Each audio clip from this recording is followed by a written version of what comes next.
Hey guys, welcome back to the channel. This is story about what if Kyuubi helps Naruto to turn back in time to correct his mistakes part 1. Before I start, please do support for more amazing content and comments for part 2.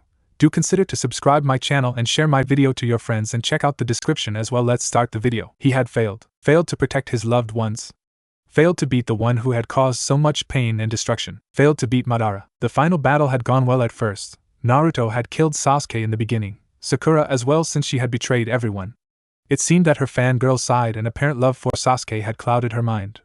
Naruto had held his own against Madara without using the Kyuubi's chakra. Their attacks had been so powerful they leveled mountains, shattered trees and created huge craters. But when Naruto's friends appeared to help was when it had gone downhill. Madara had used Naruto's moment of distraction to his advantage. He had gotten behind everyone and silently killed them all. By the time a warning had left Naruto's mouth, they were gone. When he saw that every one of his friends, loved ones, and surrogate family were gone, he snapped. After all the years of abuse, neglect, and loneliness, Naruto had finally snapped, unleashing every ounce of the fox's chakra he had. And with one massive Raisin Shuriken he had destroyed every inch of Madara, and the result was one huge crater outclassing any he had seen. And imagine the crater that was Konoha after Pain's invasion times 3. And now, standing in the shattered remains of Konoha was Naruto Uzumaki Namikaze, the bodies of his friends laying at his feet. Shikamaru, Choji, Ino, Kiba, Hinata, Shino, Niji, Tenten, Lee, Kakashi, Kurenai, Guy, Shizen, Tsunade, even little Tenten, all of them gone. The young man stared at them with tear-filled eyes before all the fatigue and mental exhaustion took their toll on him, and he passed out. Naruto's mindscape. Now standing in front of the cage that housed the Kyuubi, Naruto just stared blankly ahead. The giant fox just stared at her. Yes, the Kyuubi is a girl in this, jailer sadly, before softly speaking, "Hey kid, how you holding up?" Naruto just stared at the fox blankly before falling to his knees and bursting into tears. They're all gone. Every one of them. He sobbed. The fox just sighed sadly and said, "Yeah, I saw, and for what it's worth I know how you feel," she said in an equally sad voice. Naruto's head snapped up and his eyes quickly from teary and sad to angry while a crease appeared on his brow. "How do you know what it feels like to lose those precious to you? All you are is a being made of chakra. So tell me, how is it you know how I'm feeling as you've never cared before?" he shouted. Kyuubi just kept staring at him, the same sad look on her face before replying, "Yes, I do know how it feels. I lost my best friend on the night of my attack. And before you ask who, it was your mother." If Naruto's jaw could have reached the ground, it would be 10 feet under, as he just stared at Kyuubi in disbelieving shock. "Huh," was all that he could say. Kyuubi let out a snort of amusement at that. "Don't be so surprised, kid. Your mother and I were good friends, though I'll admit that we were at odds at times, but good friends nonetheless." Naruto just kept staring at Kyuubi. He couldn't believe it. First he loses all his friends, and now here the great Kyuubi no Yoko told him that he doesn't know Kyuubi is a girl yet, knew his mother. He thought the fox had called him here to boast that he couldn't kill Madara without its help and that he was powerless since he couldn't save his friends in the end. Then make him feel down by rubbing his failures in his face shtick. But the fox had instead asked how he was feeling and told him that it knew his mother.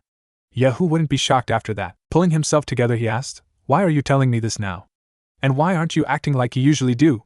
Usually you'd be rubbing my failures in my face by now." "The reason I'm telling you this now and why I'm not acting as I usually am is because, well, I was in a genjutsu.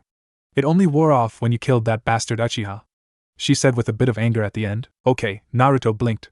"You got any more secrets I should probably know?" Kyuubi smiled a bit at this. "If it was possible, well, for one, I was sealed in your mother before you. I'm part of another being called the Jubi, 10 Tails. I love pranks. My name is Akane. I have a human form. Oh, and while we're on that topic, I'm female," she finished with a smirk at seeing Naruto's face at the end. Naruto, who had become more and more shocked with each revelation, jaw dropped to the floor at the last comment. "But we're off of the reason why I called you here," Akane said, getting to business. "I can help you save your friends from this fate." Naruto's eyes narrowed at the vixen when he heard this. "Oh? And how exactly can you do that?" "I can send you back, to correct the timeline," she explained. "I'm sensing that there's a catch somewhere." The fox nodded. "The catch is that you would have to remove a quarter of the seal to let enough of my chakra out so I can work this jutsu, and that you could possibly develop more fox-like traits," she explained. Meanwhile, Naruto was thinking it all over. He could save his friends and correct the mistakes he made in the past, but he would have to remove part of the seal that held the Kyuubi in place. He had to ask about the fox traits, though. "Could you explain what you mean by fox-like traits?" "Well, your senses of smell, hearing, and sight could be enhanced," Akane explained. Naruto added those into his thoughts and found that the pros far outweighed the cons and responded with his decision. "Alright, let's do this," he said, approaching the cage. "Alright, but this will hurt a lot. I don't care if I can save my friends, then it's worth it," he said, tearing off a corner of the seal. The next thing he knew was that he was in unbearable pain. Kyuubi's chakra had begun to surround him the instant he had torn the seal. Barely a minute after he had done so, the pain became too much and his world went black. Naruto groggily opened his eyes and immediately shut them again due to the sunlight streaming through the window. Wait, window, he thought. Slowly reopening his eyes, he turned and saw that it was indeed a window that was letting the sunlight through. Looking past it, he saw the Hokage monument in the distance that made his eyes widen. The last time he saw that was before Madara and his army had destroyed it in the war. That was one hell of a dream, he thought, rubbing the sleep out of his eyes. That wasn't a dream, kid, he heard. Naruto's head snapped up and he quickly did a quick scan of the room and saw that no one was there. Kyuubi? He shakily thought back. Oh come on Naruto, you know my name, Kyuubi is just a title, she said with mirth in her voice. That wasn't a dream? You really sent yous back in time? He asked. Yep, and if I remember right, we're back to the day off that you had before team assignments, Akane said happily, while Naruto tried to get up but found that he couldn't move properly and fell flat on the floor. Akane, why can't I move right? He asked, getting up only to fall again. Akane took a look through Naruto's eyes and almost burst out laughing at what she saw. It looked like every movement he made, it looked like it was the movements of a bigger and older person. I'd say that your muscles are trying to move like they did when you were older, instead of being the way they were when you were 13. She said, trying to keep her laughter under control and utterly failing when Naruto fell face first and hit his head against the wall of his room. Haha. Laugh it up if you don't want me to change the mindscape from a sewer to something nicer, he thought with a small smirk when Akane abruptly stopped and a surprised silence was in the link they shared when they communicated. Why you do that for me? After all that I put you through? Even if I was in a genjutsu? Akane asked in a surprised voice. Yeah, I would, and it is because you were in a genjutsu that I'm doing this. Okay, this is starting to get annoying, pull me into the mindscape, Naruto said in a slightly annoyed voice at the end. He found that trying to walk around and talk to Akane to be too difficult. Alright, was the response he got before he felt a tugging sensation in the back of his mind and he went with it. Naruto's mindscape. Next thing he knew was that he was standing in front of Akane's cage. The only difference was the one standing there. Gone was the giant fox with 9 tails. Now standing in front of him just behind the bars was what he would describe as an angel due to her beauty. She had lush red hair with 2 fox ears pointing out, a slightly round face with pale unblemished skin, a small button nose, and blood-red eyes with slits for pupils, thin lips that were curled into a small smile. Looking down past her face, he blushed at what he saw. She had borderline C-cup, a flat-toned stomach, with nice curvy hips and long almost endless legs, and there were 9 red fox tails attached to her tailbone. Oh, and did I mention that she was as naked as the day she was born? Naruto stood there frozen to the bone, just staring at the beauty standing before him with a blush that would make tomatoes green with envy. Seeing his stunned and red face, she giggled and asked, like what you see, Naruto-kun? That did it, and he flew back with a geyser of blood coming out of his nose. Giggling quietly to herself, she waited for him to get back up. When he finally come to again, he found Akane still standing in her previous state of dress before turning around with a small blush on his face, and said/asked, It's not that I don't, but could you at least put some cloths on? Looking down at herself, she let out a small gasp before exclaiming, Oh, sorry, but it's been so long since I had to wear any clothes that I guess I forgot, she said with a blush on her face while inwardly thinking, I wonder if he did like what he saw though. She snapped her fingers and some cloths appeared on her frame. There, you can turn around now. Turning slowly, Naruto let out a sigh of relief when he saw that she was now dressed in a blue kimono with white snowflakes that accented her figure quite nicely. Yeah, now that I'm here, I was going to explain why I was changing the mindscape. The reasons why I am is for the fact that when you were in a genjutsu, so the attack wasn't your fault. 2. I need to thank you for sending us back somehow, and finally 3. I don't think that a beautiful lady like yourself would like being in a sewer. He finished with a blush. Akane meanwhile had looked surprised at the last comment while thinking, Naruto-kun thinks I'm beautiful. Snapping out of her surprised state, she replied, Thank you for the compliment, and you're right, I don't like this sewer. But someone's mindscape represents the state that one's mind is in, so I don't think that it is possible for you to change it. The last part was said sadly. Naruto on the other hand smirked and simply said/asked while closing his eyes, You do know that I'm known for doing the impossible, don't you? What do you? She trailed at the end because the area around them had suddenly started to waver. It began changing from a wet and dark sewer to a lush green forest with a beautiful lake in the center and fox pups running around a meadow that was beside it. She gasped that she could hear birds singing in the distance, see a few nesting in nearby trees, smell the sweat scent of flowers in the meadow, and feel the air moving around her. She saw that the seal that held her had moved to be a small choker around her neck. Naruto in the meantime was concentrating hard to make the sewer that was his mindscape to what he wanted it to be like. He could tell it worked by the gasp that he heard from Akane. When he was done, he opened his eyes and found that it was as he hoped it would be. Next thing he knew was that Akane had tackled him to the ground and was hugging him as if he was her lifeline, all the while muttering thank you with tears in her eyes. Naruto just chuckled softly and held her close, waiting for her to finish. When she had finished and gotten off of him, she blushed. Sorry that I just tackled you. I just got so excited that she was stopped when Naruto put his finger to her lips. It's okay, Akane-chan, I understand that you would be excited at being someplace different from that sewer. So there is no need to apologize, he said softly. Akane was frozen when she heard him add the chan suffices to her name, but in her mind she was thinking, he called me chan, does this mean that he likes me? But we only just met. While this was going through her mind, Naruto was thinking, when did I start calling her chan? Do I like her that way already? We just met though. But he pushed those thoughts out of his mind when he heard Akane speaking. Naruto-kun, I think that when you leave that you should get used to your younger body again, then go train to see what abilities you still have from the future and go to a ninja store to stock up on supplies and get a better outfit, because the truth is that orange jumpsuit looks terrible and is not suitable for ninjas because it's too bright and lacks stealth. Naruto just sighed at her before replying, yeah, I guess I'd better get a new outfit. I never liked the thing anyway, so I guess it's time to change my look, he said. And it was the truth. It was the only thing that the shopkeepers would sell him at a far price, but he wasn't going to spoil Akane's mood with that information. He stood up and said, well, I guess I'd better go and get used to my body, then go and do the rest of what needs to be done. Akane sighed sadly. She didn't want him to leave, but she knew that he must. Alright, but come back soon, she said sadly. Naruto just grinned and said, don't worry, Akane-chan, I'll visit later tonight. That's a promise. Before he disappeared from the mindscape. Akane sighed sadly and muttered, hurry back, Naruto-kun. Real world. Naruto sighed as he came back to the world of the wake. Well, I guess it's time to start training. He tried to get up and fell flat on his face. But first I've got to figure out how to work this damn body right. Getting used to his smaller body took a couple of tries, but after an hour or so he figured it out. Now he was roof jumping to the nearest training ground to check out what abilities he had kept from the future and what was lost to him. He knew that Sage Mode was out of the question until his body could handle it, or at the very least until he signed the Toad contract again. Raisin Shuriken was also out because he didn't have the chakra supply to fuel the technique, and he doubted that even if he could pull it off he would be able to keep his arm, since without Senjutsu he couldn't throw it, and if using it on Kakaza the first time broke his arm in his older body it would no doubt sever it in his younger. Some people would like to keep the limbs attached, thank you very much. He couldn't use Akane's chakra because it would alert nearby ninja, and his didn't think that younger body probably couldn't handle more than one tail before he went berserk. His chakra control was probably shoot to shit because this body had next to none at this point in time. And all that hard work down the drain, he thought, inwardly crying waterfall tears. He could definitely use the Rasengan since he had learned it the first time in this body, though it would be with the clone's help.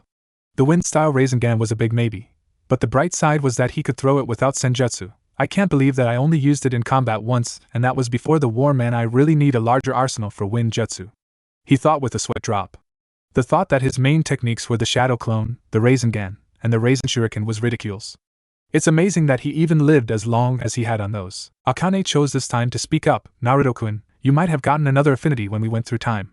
I'm not sure, but it's a good chance it's fire since that's my element, and I sent a large amount of chakra through your body to do that.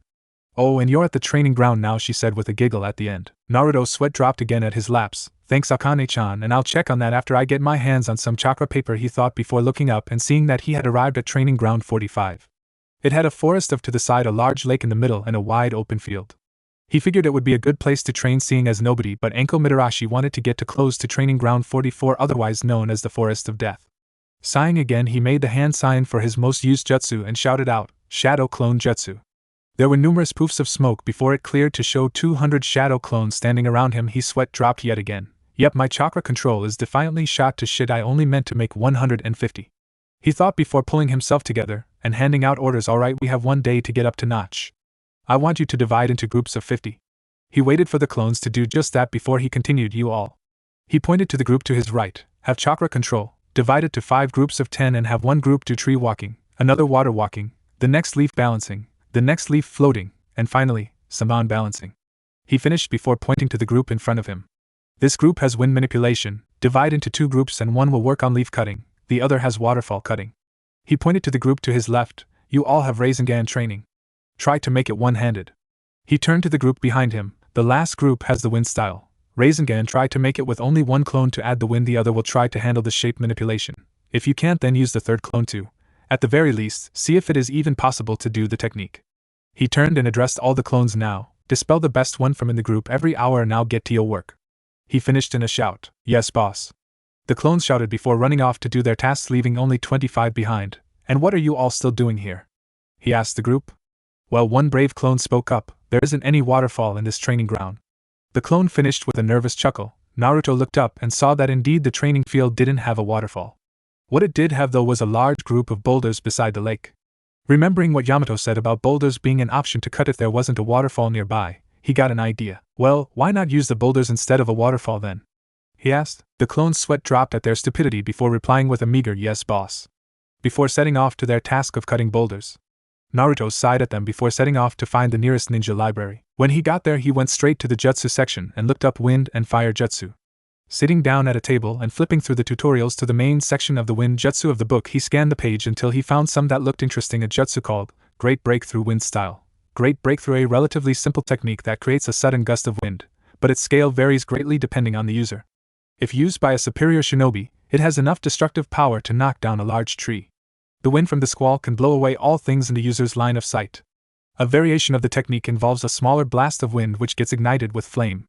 Hand signs are tiger, ox, dog, hare, and snake. This looks useful, he thought with a raised eyebrow at the technique's destructive power and the implications of the jutsu. Writing it down, he scanned farther down the page and found a powerful-looking one-wind style, petal dust dance, a technique that allows the user to summon a cyclone of petals to attack their opponent. The user must remain in one spot for the use of the technique, so he or she can direct it anywhere they desire. Therefore, the user can increase the direction and power of the technique to the maximum as a last resort.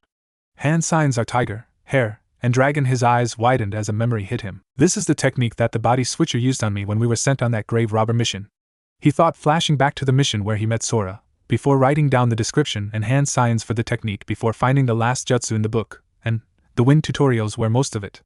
Wind style. Vacuum sphere. To operate this jutsu, the user takes a deep breath and then exhales several small blasts of wind chakra in such a manner that they are dispersed over an expansive range, enough to make it difficult to avoid them entirely without taking any damage. Due to the properties of this technique, the expelled blasts are capable of piercing into and potentially through an opponent's flesh when they collide, in a similar manner to how bullets function. Hand signs are rat, hare, and dog. Naruto raised a brow at the description. Odd, it sounds like a wind version of the phoenix flower jutsu, he thought before Akane spoke through the link. Actually, Naruto-kun, it is, but the vacuum wave came first. I should know, I'm the one who made the phoenix flower jutsu, and then showed it to the ninja, she said, surprising Naruto a bit. Well, I didn't expect that, was all he could say before picking up the fire style book. But instead of skipping the fire manipulation section, he read through them and found that it was similar to wine manipulation. All he had to do was superheat his chakra to burn a leaf, and the second step was to make a small pond boil or melt a boulder if a pond was not nearby. Reading further down, he came to the following. Warning: it is recommended that you have a water user nearby in case of fire spreading to nearby trees/flammable objects. Sighing quietly to himself, Naruto flipped to the jutsu section of the book and found that the first technique was the phoenix flower jutsu. Must be a popular technique then, he thought, but sighed when he heard Akane giggling at his thought. You know I could change the mindscape back to the sewer, right? He asked and smirked when he heard he stop abruptly. You wouldn't, she dared. Try me. Akane no like sewers. Akane a good girl. Akane shouted childishly, curling into a little ball and sucking her thumb, similar to what a 2-year-old would do. Naruto's sweat dropped. Okay, I was joking, Akane-chan, just calm down, he said to her. She instantly stopped and pouted. You're no fun, Naruto-kun, she said before cutting the link. Naruto sighed again at her antics before reading the description of the jutsu. Fire style. Phoenix flower jutsu, a technique that creates a volley of small fireballs, which are sent flying in an unpredictable manner, assaulting the enemy. In addition, the flames are controlled with chakra, so avoiding them all is extremely difficult. Shuriken can also be concealed within the flames, creating an unexpected secondary surprise attack. Like the flames, the shuriken can be controlled with chakra. For the most part, however, this technique is used as a distraction. Hand signs are rat, tiger, dog, ox, hare, and tiger. Naruto's eyes widened at the use of the jutsu. While it wasn't the same as the vacuum wave, it was close enough. Now this would defiantly be useful, he thought, jotting it down and scanned for more techniques. Then he found Sasuke's most used technique, the fireball, fire style. Fireball jutsu, a technique where chakra needed inside the body is converted into fire and expelled from the mouth either as a massive orb of roaring flame or as a continuous flamethrower. The scope of the attack is altered by controlling the volume of chakra that is mustered. The released flames will engulf their target and leave a crater on the ground's surface.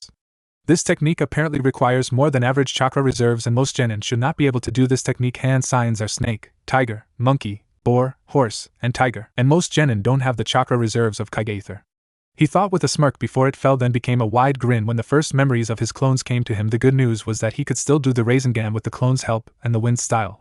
Rasengan could be made with only one clone and could throw it. But the bad news was that wind manipulation and chakra control groups hadn't made much progress. They could cut half the leaf and a quarter of the boulders, but not much further than that, and the control groups could get up the tree and could walk on water, but the leaf balancers and floaters couldn't get it right yet. Neither could the Senban balancers. The damn needles kept flying off in different directions. Well, one more jutsu and then to the shopping, he thought while he wrote down the technique. Looking further into the book, he found a really powerful technique. He quickly scanned through the description and smirked before writing it down, folding the paper, pocketing it, and left, heading to the one store that he knew would give him service. Naruto smiled as he stood outside the 10 points weapon shop. A small shop Tenten and her family owned. It looked small, but on the inside it was absolutely huge. Inside, the walls were lined with shelves and shelves of kunai, shuriken, ninja wire, swords, and just about any bladed weapon you could think of. But what few knew, and even fewer lived to tell, was that the entire shop was covered with enlargement seals. The reason Naruto knew this was that Tenten had confidentially told him, and then threatened to castrate him if he ever told a soul the first time he came in. Needless to say, Naruto had vowed to never tell anyone. He would rather keep his man bits. Thank you. As he stood there, he thought back to when he had met the family of 3. He had been running for his life for what felt like the 1000th time, and had hidden from the mob behind the shop. Tenten's father, who had heard some noise, had come to investigate. What he had found was a starving, skin and bones, 5-year-old Naruto Uzumaki wearing very torn up and dirty clothes that couldn't even be classified as rags. He had taken pity on him and had fed and sheltered him for the night. He had met Tenten that night too, and she had become his first and best friend. They only acted like they didn't know each other for appearance. It had hurt the most when he saw Madara kill her, and it broke his heart just thinking about it. He snapped out of his now turned painful thoughts when the second group of clones dispelled, transferring him their knowledge. He found that his chakra control had improved to the point to where the clones could balance a leaf on their hands and forearms, but nowhere else. The Senban balance was better, meaning that the clones could now balance a needle on 3 of their fingers, and the Rasengan took more time to do one-handed than with the clone, but it was improving. The wind manipulation was going well too. They were able to cut the leaves all the way through with their chakra now, and had moved to the boulders, which could now be cut halfway through. Sighing to himself, he walked into the 10 points, and immediately knew something was not right. The entire shop was deathly quiet. Nothing moved, and you could have heard a pin drop. It unnerved him. He almost jumped out of his skin when a hand was placed firmly on his shoulder. Turning slowly, he found that the hand belonged to Tenten. Said girl had an aura of death around her, and Naruto swore that he could see the Shinigami hovering above her. Gulping, he nervously greeted her. "Hi Tenten," he said with a stutter. Next thing that he knew was that she had whisked him into the storage room, tied him up, and placed a silencing seal on the door. "You," she pointed to him, "have some explaining to do, and if I'm not satisfied with your answer, I will castrate you with a dull and rusty kunai." His eyes widened at this. "Got that?" He nodded, the fastest he ever had in his life. "Now care to explain why one moment I'm watching your fight against Madara," his eyes widened, "and the next I'm waking up and I'm 14 again?" She finished with a scowl. If Naruto's eyes could get any wider, they'd be rolling on the floor. "Akane-chan, how is this even possible? How could she even come back with me?" he asked desperately, trying to wrap his mind around the situation. "I don't know, Naruto-kun. The only thing that I can think of is that she was the closest one to you when my chakra surged through you and she got caught in the jutsu with you," she shakily explained. "Tenten, I don't know what you're talking about." He tried to play it off as "I don't know what you're talking about, and you just grabbed me and tied me up for no reason kind of thing." "Don't play with me, Naruto," Tenten shouted. "I know you had something to do with this. I saw you at training ground 45 ordering your clones to do chakra control, wind manipulation, the Rasengan and its wind variants. If that isn't enough, I know you didn't know the secret to the shadow clone until you started wind manipulation," she said with a smirk, as she knew she got him with that. Naruto knew that she got him. "Alright, you got me. What is it you want to know?" he sighed/asked. "Everything," she said with a grin. So he explained everything, how Madara had killed everyone, how he had went berserk and destroyed him, when he had met the real Kyuubi, and turned back the time. Everything to the point of now, and I guess you being the nearest me when I collapsed got wrapped in Akane-chan's chakra, he finished. Tenten rubbed her chin with a thoughtful look as she processed what she had just heard. "So let me get this straight, Madara killed us all," Naruto nodded. "You lost control of the Kyuubi's chakra," he nodded again. "Destroyed every inch of him with a massive Rasen shuriken," a nod. "Then you collapsed and ended up in your mindscape and met the Kyuubi, who by the way is a female and is named Akane, found out that she was under a genjutsu and that she knew your mother," another nod. "She then sent her chakra through you to turn back the clock 5 years, another nod. And me being the closest to you when you collapsed ended up getting wrapped up in the chakra to do said time travel," a nod again. "And then you found that Kyuubi's human form is a smoking hot vixen woman," again a nod. "And you have feelings for her," a nod. "Wait, what?" he asked with a blush. "You can't fool me, Naruto, and I saw the blush you had when you were talking about Akane-san," she said with a smirk. Is it really that obvious?" Naruto asked in dismay. "Yeah, it is," Tenten said with a sigh, then asked something that completely blew his mind. "Can I meet her? Huh?" He stuttered with wide eyes. "Oh come on, Naruto-kun, how many people can say that they've met the strongest being on the planet who just so happens to be a female? So can I meet her? Please, with a cherry on top." she said with the puppy dog eyes and her lower lip pouting at him. I must resist the look, but it's so cute, and oh, I must resist the look. He thought, desperately trying to resist her look. He was having relative success until Tenten added tears to her eyes. No, not the teary eyes. He thought, crying anime tears as his defenses fell, and he gave in. All right, just untie me first. These ropes are a little tight, he said in pain at the last bit. Oh, sorry, she said, smiling sheepishly and undoing the ropes. After she had untied them, Naruto got up. All right, I'll let you meet her. Tenten smiled brightly at that. But not here. Walk with me to training ground 45 after I've restocked my supplies and gotten a better outfit, then I'll let you meet her, okay? He said / asked quickly, seeing her expression go from happy to dangerous then to contemplative, in a matter of seconds. Sighing to herself, she asked, that's probably the best I'm going to get, isn't it? Pretty much, yeah, Naruto said with a smirk. Oh, alright. Just hurry up, Tenten said with dangerous expression, ripping the silencing seal off the door and letting him out. Okay, he said quickly, jumping out of the closet, grabbing 4 sets of kunai and 5 sets of shuriken before turning and heading to the clothing section. Grabbing some that caught his interest, he headed to the changing room. Setting his equipment down on the bench beside them, he entered and changed into the new clothes. Wow, Tenten said with a blush staining her face and some blood dripping from her nose when she caught sight of Naruto in his new outfit. What he was wearing was a skin-tight, fishnet shirt that showed his developing muscles and six-pack abs, black umbu-style pants that stopped about mid-calf and had tape going from where they stopped down to his feet that were in black shinobi sandals, fingerless gloves that had a metal plate on them, similar to Kakashi's. He had changed the cloth to his headband to black, similar to his Shippuden one. As she got a closer look at him, her thoughts went into perverted territory. Even Akane, who had been a blushing mess when she had heard Naruto's semi-confession of having feelings for her, was having trouble controlling her blush and thoughts at Naruto's new look. Wait, do I even like him that way? She asked herself. As she was having her inner conflicts, Naruto had moved to Tenten and was waving his hand in front of her face. Hello, Konoha to Tenten, are you there? He asked, snapping his fingers in front of her face. Huh? She asked, coming out of her daze and blushing even more when she saw how close Naruto was to her. I asked if you okay? He said with concern visible in his eyes. Oh, why yeah, I'm fine, she stuttered. Good, he said, leaning back with a smile before he turned a bit nervous. Tenten, where do you keep the chakra paper? Akane said that I might have gained a secondary element, and I check if I did. He said, a bit sheepishly, rubbing the back of his neck, creating an image that Tenten squealed kawaii at in her mind. Tenten somehow pulled herself together to reply, if a bit shakily, I was just about to get them when you walked in. She walked back into the storage room. Naruto sighed as she walked back out with a couple of packages of chakra paper, and, in this story, they're sold in packs, and proceeded to place them on a nearby empty shelf, leaving one out for both him and her. Seeing the extra pack out, Naruto was about to ask when she answered for him. What? Can I train in my elements too? I mean, if you gained another affinity I could have too, you know. She is right, Naruto-kun, she could have also gained a secondary element, but it would probably be weaker than yours, seeing as she wasn't the target for the jutsu, Akane said through the link. Naruto's eyes widened at this before sighing and saying in a quiet voice, I guess we might as well see if you did then, Tenten. Akane-chan says that it's a possibility. Much to Tenten's joy, alright, let me just ring this up and then we'll be on our way, she said excitedly, walking over to behind the register and ringing up his total. Alright, your total is 747.39 yen. I don't know how much that really is, so I just put down a number. Naruto sighed, paying for his purchase. Okay, let's go now, it's starting to get late. He stopped abruptly and grabbed his head in pain when another group of clones dispelled.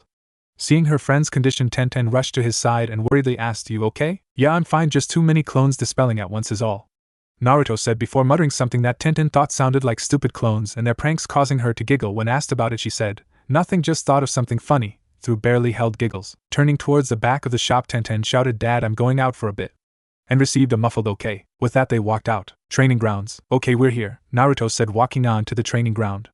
Tenten, seeing the shadow clones still training in their respectable tasks, whistled.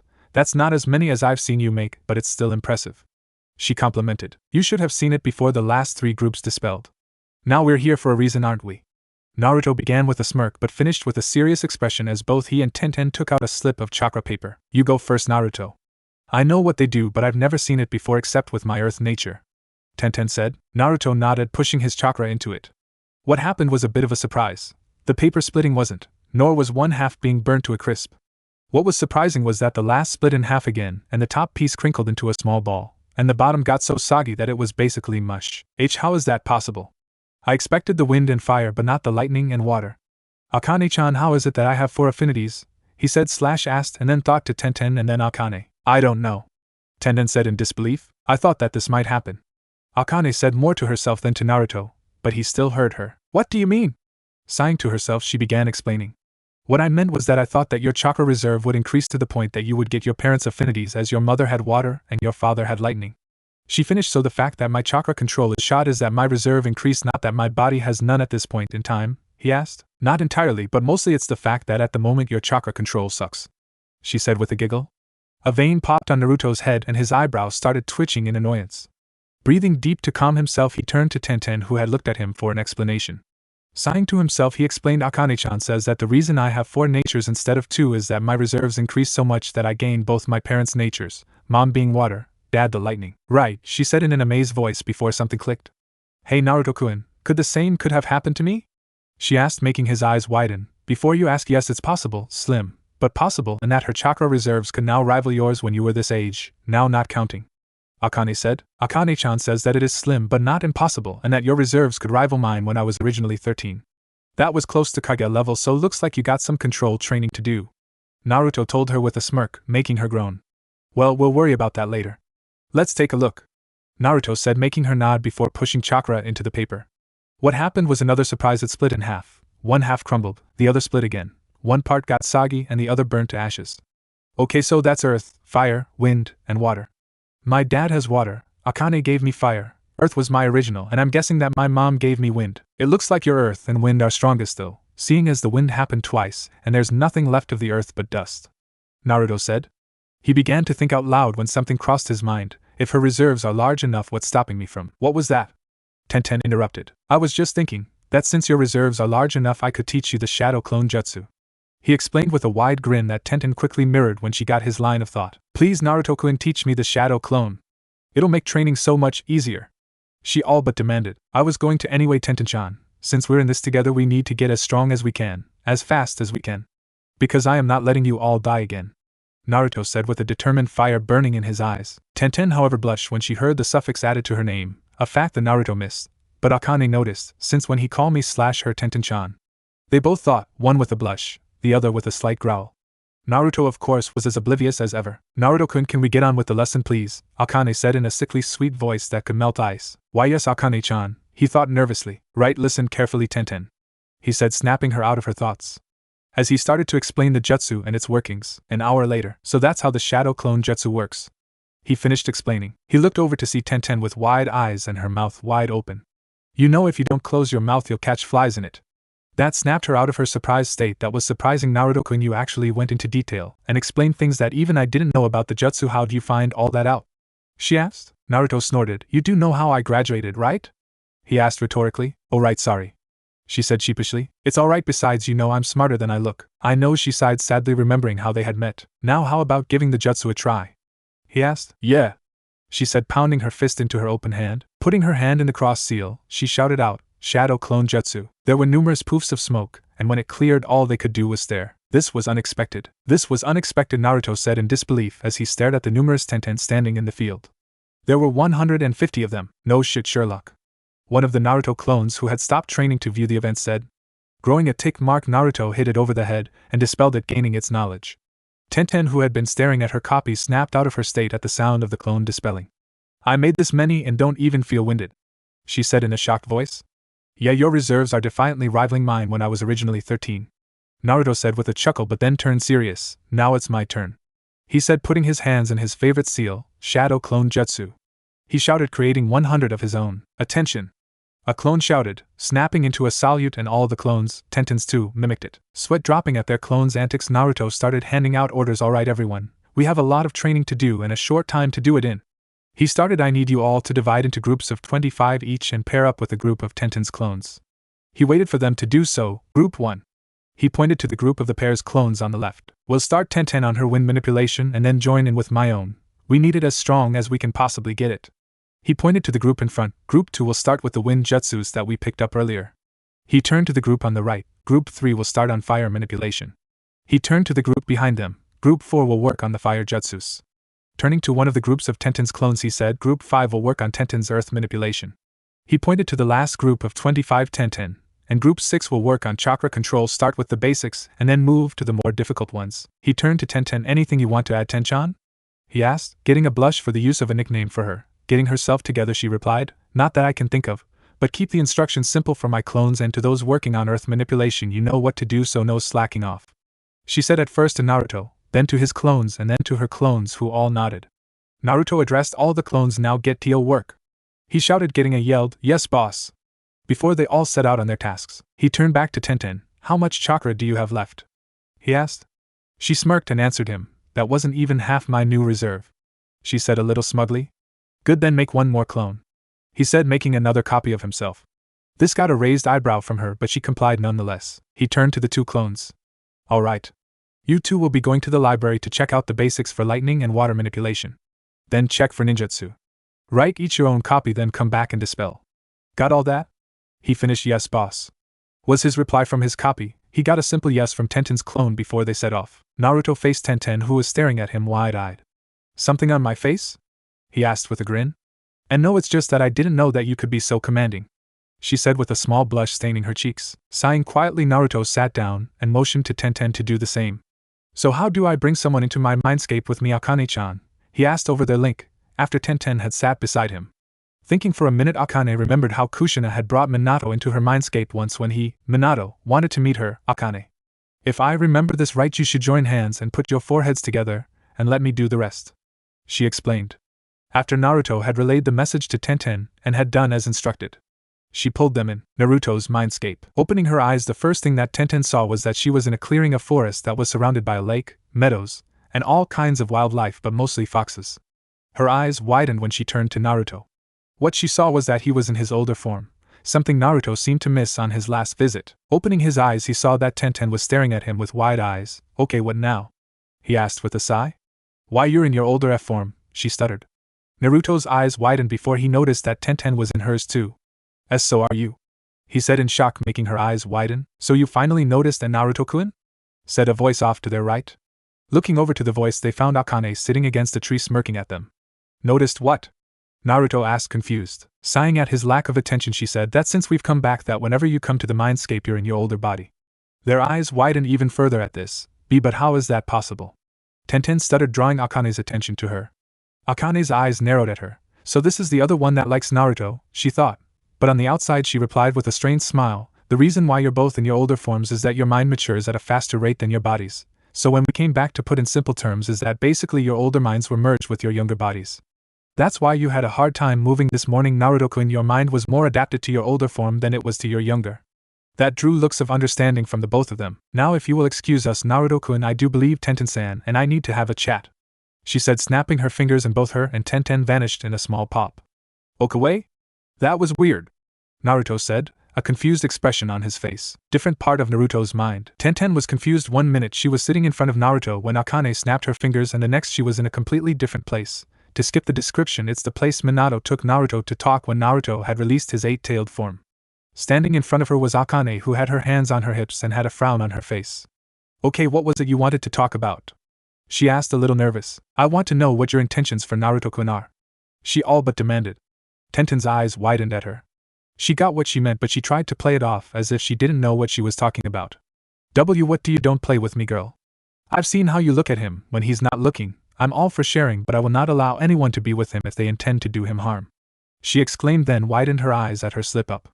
She had basically admitted to having feelings for Naruto, and that she didn't mind sharing him either all in one go. Meanwhile, Tenten was both wide-eyed in shock and happy at the same time. Shocked that the Kyuubi liked Naruto that way, and happy that she was willing to share him. Yes, she had realized a long time ago that she had feelings for Naruto. It had been during his 3-year trip. She hadn't noticed it right away, but she had been spending a lot more time thinking about him, missing him. Hell, she even went to the village gate every day to see if he was back yet, and it had hurt that she was away from the village when he returned. But when she had saw him on the Gaia Fem Gara retrieval mission, her heart had nearly popped out of her chest, and she almost couldn't control her blush when she saw how hot he had become. And she had just barely controlled the impulse to take him right then and there. Blushing at where her thoughts had gone to, she snapped out of it, and saw that Akane had been staring at her intently. Don't worry, I don't intend to hurt him in any way, shape, or form, she said. Good, then we won't have a problem, and you don't need to worry, Naruto likes you too, she said, causing Tenten to blush but almost squeal in joy. Yes, having access to her host's thoughts had its benefits. But I get him first, Akane said with a perverted smile. Oh, come on. You're no fun. Tenten pouted. Akane smirked to her before her expression turned thoughtful. Now the only problem is how to make him ours. She thought out loud and then an idea popped into her head. She gained a devious look. I think I'm gonna like the idea you have if the look on your face is to go by, Tenten said. Oh, you will, but in order for this to work we're going to need at least one more girl, 2 tops. Tenten just smirked at this. I really wouldn't mind that. I mean, I've seen some of the other girls that like Naruto-kun, and trust me when I say I wouldn't mind sharing him, especially with that Sunakunoichi Gaia. Besides, with the way his life has been, Naruto needs all the love he can get, she said with a perverted smile. Yes, Tenten was secretly bi and had a bit of a crush on Gaia. But the only one she would ever love and give herself to would be one Naruto Uzumaki. However, that didn't mean that she wouldn't look and appreciate what the female body had to offer. Akane blushed at the implications of what Tenten said before turning serious. They discussed their plan and decided that they would make their moves when the opportunities presented themselves. They smiled evilly, nodding at one another before Akane snapped her fingers and they rejoined Naruto. Main part of the mindscape. Naruto had been sitting in the same spot for the better part of an hour, and had been getting bored before he heard the 2 girls reappear. Turning to them, he caught sight of their smiles and gulped nervously. He didn't like those looks at all. SOH, how'd it go? He asked with a stutter. Very good, wouldn't you say, Tenchan? Akane said / asked with a grin. Oh yes, very, very good, Akane-chan, Tenten said with a grin of her own. Anything I need to know? Naruto asked. All in due time, Naruto-kun, Tenten said. I see. He sighed. We need to get back to training, Tenten. Yeah, I guess you're right. She turned to Akane. Well, Akane-chan, it was nice meeting you and thank you for she said with a small blush and a wink. Yes, nice meeting you and you are very welcome, Akane said with a wide grin, pushing them out of the seal, outside the mindscape. Well, now that that's over with, we might as well start the physical training, Naruto said with a slight frown. Out of all the things that the shadow clones could do, it couldn't transfer physical abilities. Use the physical abilities of the original? Yes. Transfer new? No. Yeah, I guess, but they should have invented a seal to go with this jutsu, she said, trailing off slowly at the end when she saw Naruto's eyes steadily getting wider. When Tenten had said that, Naruto had gotten an idea. What if he could make a seal to switch the knowledge transference to physical transference? The answer was so simple yet so hard at the same time, because as to make the actual seal would take more talent than he currently had with seals. But hey, he wasn't an Uzumaki for nothing. Naruto suddenly jumped up, grabbed her and wrapped her in a hug and started to jump up and down wildly. Tenten, I could just kiss you, he shouted. Tenten meanwhile blushed with a small smile, and Akane just smirked. Now's my / her chance. They both thought as Tenten put her arms on Naruto's shoulders to stop him from jumping, and smashed her lips against his. Naruto's eyes widened when he felt her lips against his. Tenten was kissing him. He couldn't believe it. He had liked her for a while before the time jump, but had never expected this to happen. But now he was confused. He knew he liked Akane too, and he didn't know what to do. One part of his mind was telling him that this was wrong and that he should stop this. But another was telling that part to shut the hell up and enjoy it. Naruto, being Naruto, listened to his instinct, which was the part that was telling the other to shut up and enjoy. So he leaned into it. Tenten was surprised when Naruto, who she was expecting to push her away, instead leaned in and started to move his lips in sync with her own. To her, she was in heaven. She was kissing the boy no man of her dreams. Deciding to take this up a notch, Naruto parted his lips and licked her lower lip, asking for entrance. Tenten was surprised even more when she felt Naruto's tongue rubbing her lower lip and gladly let him in. In a battle of tongues, they explored each other's mouths. To Tenten's surprise, Naruto's mouth tasted not like ramen, like she had expected, but oranges and grapes mixed. To Naruto, Tenten's mouth tasted like cherries. Moaning, Tenten pulled away, earning a disappointed groan from Naruto. That was my first kiss, she shakily said. Naruto's eyes widened at this. It was mine too, he said, blushing brightly. The kiss with Sasuke never happened. Tenten looked down, and then noticing their position, it seemed that somehow she had ended up straddling Naruto's waist, and had her hands on either side of his head. Naruto looked to the side when he noticed their position, and saw that their clones had gathered to watch the show. Looking back up to her, he said, Tenten? Yeah? It looks like we have an audience. Naruto gestured with his head to the gathered clones. She looked over to said clones, who seemed to realize that they had been spotted and rushed back to their tasks. You Tenten, see, could you get up? Not that I don't love to have a beautiful woman such as yourself on top of me, but this could cause unwanted problems if someone were to see us like this, Naruto said with a sheepish smile. Blushing at the compliment, Tenten sighed but complied. So, what does this make us now? Naruto asked nervously, not sure what to do after all that. This would make you my boyfriend. And before you ask, yes, Akane knows about your feelings toward her as well as me, and it goes the same for us towards you, Tenten said, smirking, she leaning in and whispered huskily into his ear. Just to let you know, I don't mind sharing, and neither does she. Naruto's eyes widened for what felt like the 100th time today and asked inwardly, Akane-chan, is this true? There was a moment of silence before. Yes, Naruto-kun, it is. Akane said quietly. Then does this mean that you want to be with me as well? Why yes, she stuttered shyly. Naruto couldn't believe that not only did he get not one but two super hot girlfriends and all in one day too. Naturally, he did the only thing he could in this situation. He fainted due to an overloaded brain and a megawatt smile on his face. Later that night, after Naruto had regained consciousness, he couldn't stop smiling, even through the physical workout from hell that he put them through that day. Whenever they looked at each other, they would both have that shit-eating grin. It seemed the clones they had made to go to the library had seen fit to drop their jutsu lists at their respective homes and dispelled. Though the list seemed interesting, several lightning, water, and more fire jutsu for the both of them, there did not seem to be too many wind jutsu, seeing as was the rarest element, and Konoha didn't have that many users of said element. Even at the end of the day, they could say they were at the very least half as skilled as they were before the war, Naruto having several more jutsu down now than before, even more so, though they'd have to remember to ask either Gaia or Temari for some wind jutsu when the invasion was over. Naruto's face darkened at the thought of the invasion, the thing that had started most of his pain, losing his Gigi, Sasuke's defection, and him ultimately completing his Nindo. He had so many things to prevent: Sasuke getting the curse seal, Gigi dying, and now that he thought about it, Kakashi's favoritism, as that and seeing Naruto getting stronger had driven Sasuke over the edge. Overall, he and Tenten had a lot of hard work and training to do. Naruto had walked Tenten home to the 10 points, hand in hand, and she had left him after a fierce makeout session and a promise to meet up the next day. Before walking inside with a small blush, all in all a very productive day were his last thoughts before going to sleep, anticipating the next day. Naruto woke up in a very good mood. Until he remembered what today was, that is, team assignment day. He thought at the memories of what happened the first time around and his mood soured even more. Calm down, Naruto-kun, they'll get what's coming to them, Akane said, referring to his two future teammates. Yeah, I guess. Hey, pull me in for a minute, Akane-chan. She raised a brow but did as asked. When he got there, he walked right up to her and pulled her down into a kiss that quickly turned into a fierce tongue duel. After a couple of minutes, he pulled back from a shocked and red-faced Akane. What was that for? She asked breathlessly. What, can't I kiss one of my girlfriends?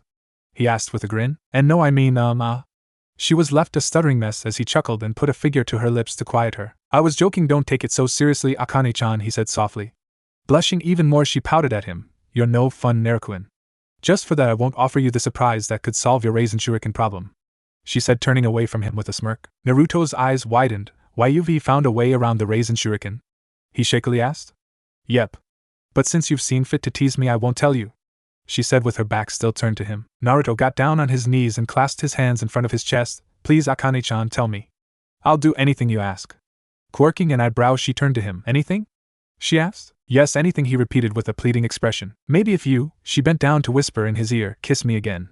His eyes widened before he pulled her down to him, claimed her lips with his and kissed her passionately yet again. You know, if you wanted another kiss, all you had to do was ask, he said with a small grin after he had pulled back. I know, but I had to pay you back somehow after that, Akane said with a grin of her own. Akane-chan?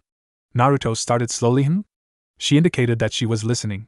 Did you really mean what you said about finding a way around my Raisin Shuriken problem? He asked somewhat excitedly. Yeah, I did, she said with a big grin. What is it? Akane stood in thought for a moment before speaking. As you know, you need a summoning contract to use Sage Mode, right? Naruto nodded.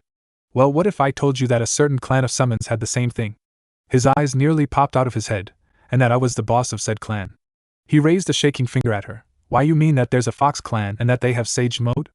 He asked in an equally shaken voice. Yes, there is. The Toads are actually close allies with us, and they shared some of their techniques with us, Senjutsu being one of them, she finished with a smirk. Next thing she knew was that Naruto had tackled her, and was now raining her face in kisses, all the while saying thank you. Getting control of himself, he realized what he was doing and quickly got up, pulling Akane with him. Sorry, he said sheepishly. It's all right, Naruto-kun.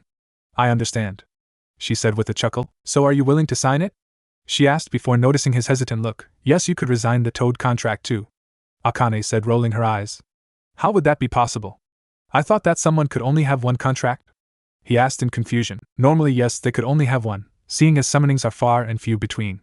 But if one were to have two allied contracts and they agreed to have the same summoner, then it is possible to have more than one contract. And since I'm the boss of the Fox clan and I agree, you could defiantly have the Toad summons again, Akane explained to a now stunned Naruto. Said blonde's stunned look ever so slowly changed from stunned to a small smile, then to a shit-eating grin that could have been seen from space. Gathering her hands in his, Naruto got down on one knee. Akane-chan, have I ever told you how much I love you? Akane blushed a red that would make a tomato seem pale. And no, I don't think that you have. He raised an eyebrow. I haven't? Well, I'll just have to correct that mistake by saying it every day until I am worthy of your love, he said playfully. But getting back to business, Yes, I will sign the contract for the Fox clan. He said back to serious mode. Very well then, Naruto, you know how to sign it, so I don't think that I have to explain that part. But this contract has a different seal sequence than the regular. Akane explained, getting her blush under control and summoning the contract to her side with a flick of a tail. Different seal sequence? Naruto asked. Yes. Even I don't know why.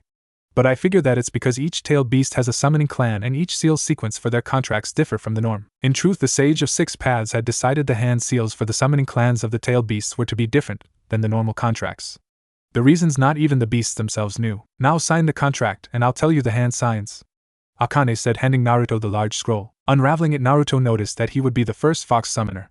Biting his thumb until it bled, he signed it. Then pressing his still bleeding thumb to each of his other fingers, he left an imprint of each of his fingers on the contract. Congratulations, Naruto-kun, you are now the first summoner of the Fox clan, she said with a proud smile. Now the hand signs are dog, horse, ox, horse, tiger, and fox, she said, showing him the last seal. It looked similar to the dragon seal, but the ring fingers were straight with the tips touching and the thumbs apart. Naruto nodded to her as a thought struck him. Hey, Akane-chan, would it be possible for Tenchan to sign it too? Yes, it would. In fact, I was hoping that you would ask. Because if she does want to sign, I'd be more than happy to accept her as my clan's second summoner, she said. Just as Naruto was about to say something, Akane interrupted, realizing the time. Naruto-kun, I'm sorry, but you need to get to the academy. You've been in here so long that you barely have time to get ready, she said, pushing him out of the mindscape. Outside the mindscape, coming to and finding that he was still lying on his bed, Naruto looked over to the clock and saw he barely had over 20 minutes to get there. Jumping out of bed, he ran to the bathroom, stripping out of his night clothes, quickly showered, changed into his new clothes that he got the day before, and left. While he was on his way, he saw Tenten walking with her team, Guy not being present because of team assignments. Smirking to himself, he rushed past, just barely missing them. What was that? Niji Hyuga, the team's resident arrogant ass and deep believer in fate, coughed through the smoke. I don't know, but that person's flames of youth are burning brightly. If I cannot match them, I will run around the village 100 times on my hands, and if I can't do that, Lee was cut off by Tenten's fist impacting his head. Geez, Lee, that's enough, she exclaimed, annoyed at his exuberance. I'm so going to get you for that, Naruto-kun, all that just to hand me a note, she thought, slipping her hand into her pocket where said note was currently at. Naruto, meanwhile, had just managed to get to the academy with 5 minutes to spare. A new record. That's 5 minutes faster than the last time, he thought with a smirk, walking into the classroom. As seeing that he was one of the last to arrive, he almost froze at seeing all his friends again, but he had been prepared for the shock of seeing them, even if it still hurt. These were the friends that didn't know what it meant to be a shinobi, the ones that were still naive to the world around them, and this time he would save them. Sitting down at the back of the class, he started a conversation with Akane through the link. So Akane-chan, anything I should know about the Fox Sage mode? He asked, somewhat curious about it. Taking a moment to gather her thoughts, she started to explain. The Fox Sage mode is in essence the same as the Toad's, with a few minor differences. Such as instead of the bar-like pupil, it is instead a vertical slit. And the pigment around the eyes is a darker shade of red instead of orange. But once you gain the Toad contract again, you should be able to switch between the two looks, maybe even combine them. 1. His eyes glazed over and thought about all the information. So I'd be able to throw the Raisin Shuriken again, thus losing the wrist to my arm. That could really come in handy, especially against Orochimaru, he thought. That's why I gave you the contract, Naruto-kun. We need you as strong as we can get you, and Sage mode is a big advantage. Akane explained her reasonings behind the contract. That, and I think that it's time that the foxes finally had a summoner. Just as Naruto was about to reply, he heard a rumbling and knew what that meant. The fangirls are coming, he shivered. He was glad that he didn't have any at this point in time. Yes, he had had a fan club after the pain attack, and it wasn't enjoyable. He could honestly say it was the only thing he had never envied Sasuke for. To him, fangirls were useless excuses of kunoichi, the only exception being Ino, who took her training seriously. The door burst open, and in came the tidal wave of Sasuke's fangirls. Said Imo, who had been sitting quietly in his corner brooding, ignored them, and right after a fight had broken out at who would sit next to the said Imo, Iruka Yumino, the class teacher, came into the room. After the Chunin had surveyed the scene, he sweat dropped. Good morning, class, please take a seat, he said. Said class ignored him. He grew a tick mark before smirking and performing a hand sign. I said shut up and take a seat, he shouted, his head enlarging to the point that it was twice its normal size, his patented demon-headed jutsu. That got the class, mostly the arguing fangirls, to calm down and do as instructed. Now that that is over with, I can start with the team placements. Team 1 is Naruto tuned out the unimportant ones that he knew wouldn't pass their real graduation tests until it came to the ones he remembered. Team 7 is Sasuke Uchiha, Sakura Haruno. There was a loud screech of, "H.A. told you, pig, he's mine," and Naruto Uzumaki. There was an even louder screech formed the Banshee again. What? But Iruka Sensei, Naruto Baka didn't even pass his graduation exam. she said in a mixture of disbelief and anger. Actually, I did pass. It seems that I have too much chakra to control for the normal clone jutsu, so the Hokage gave me a more chakra-consuming clone technique, which I was easily able to perform.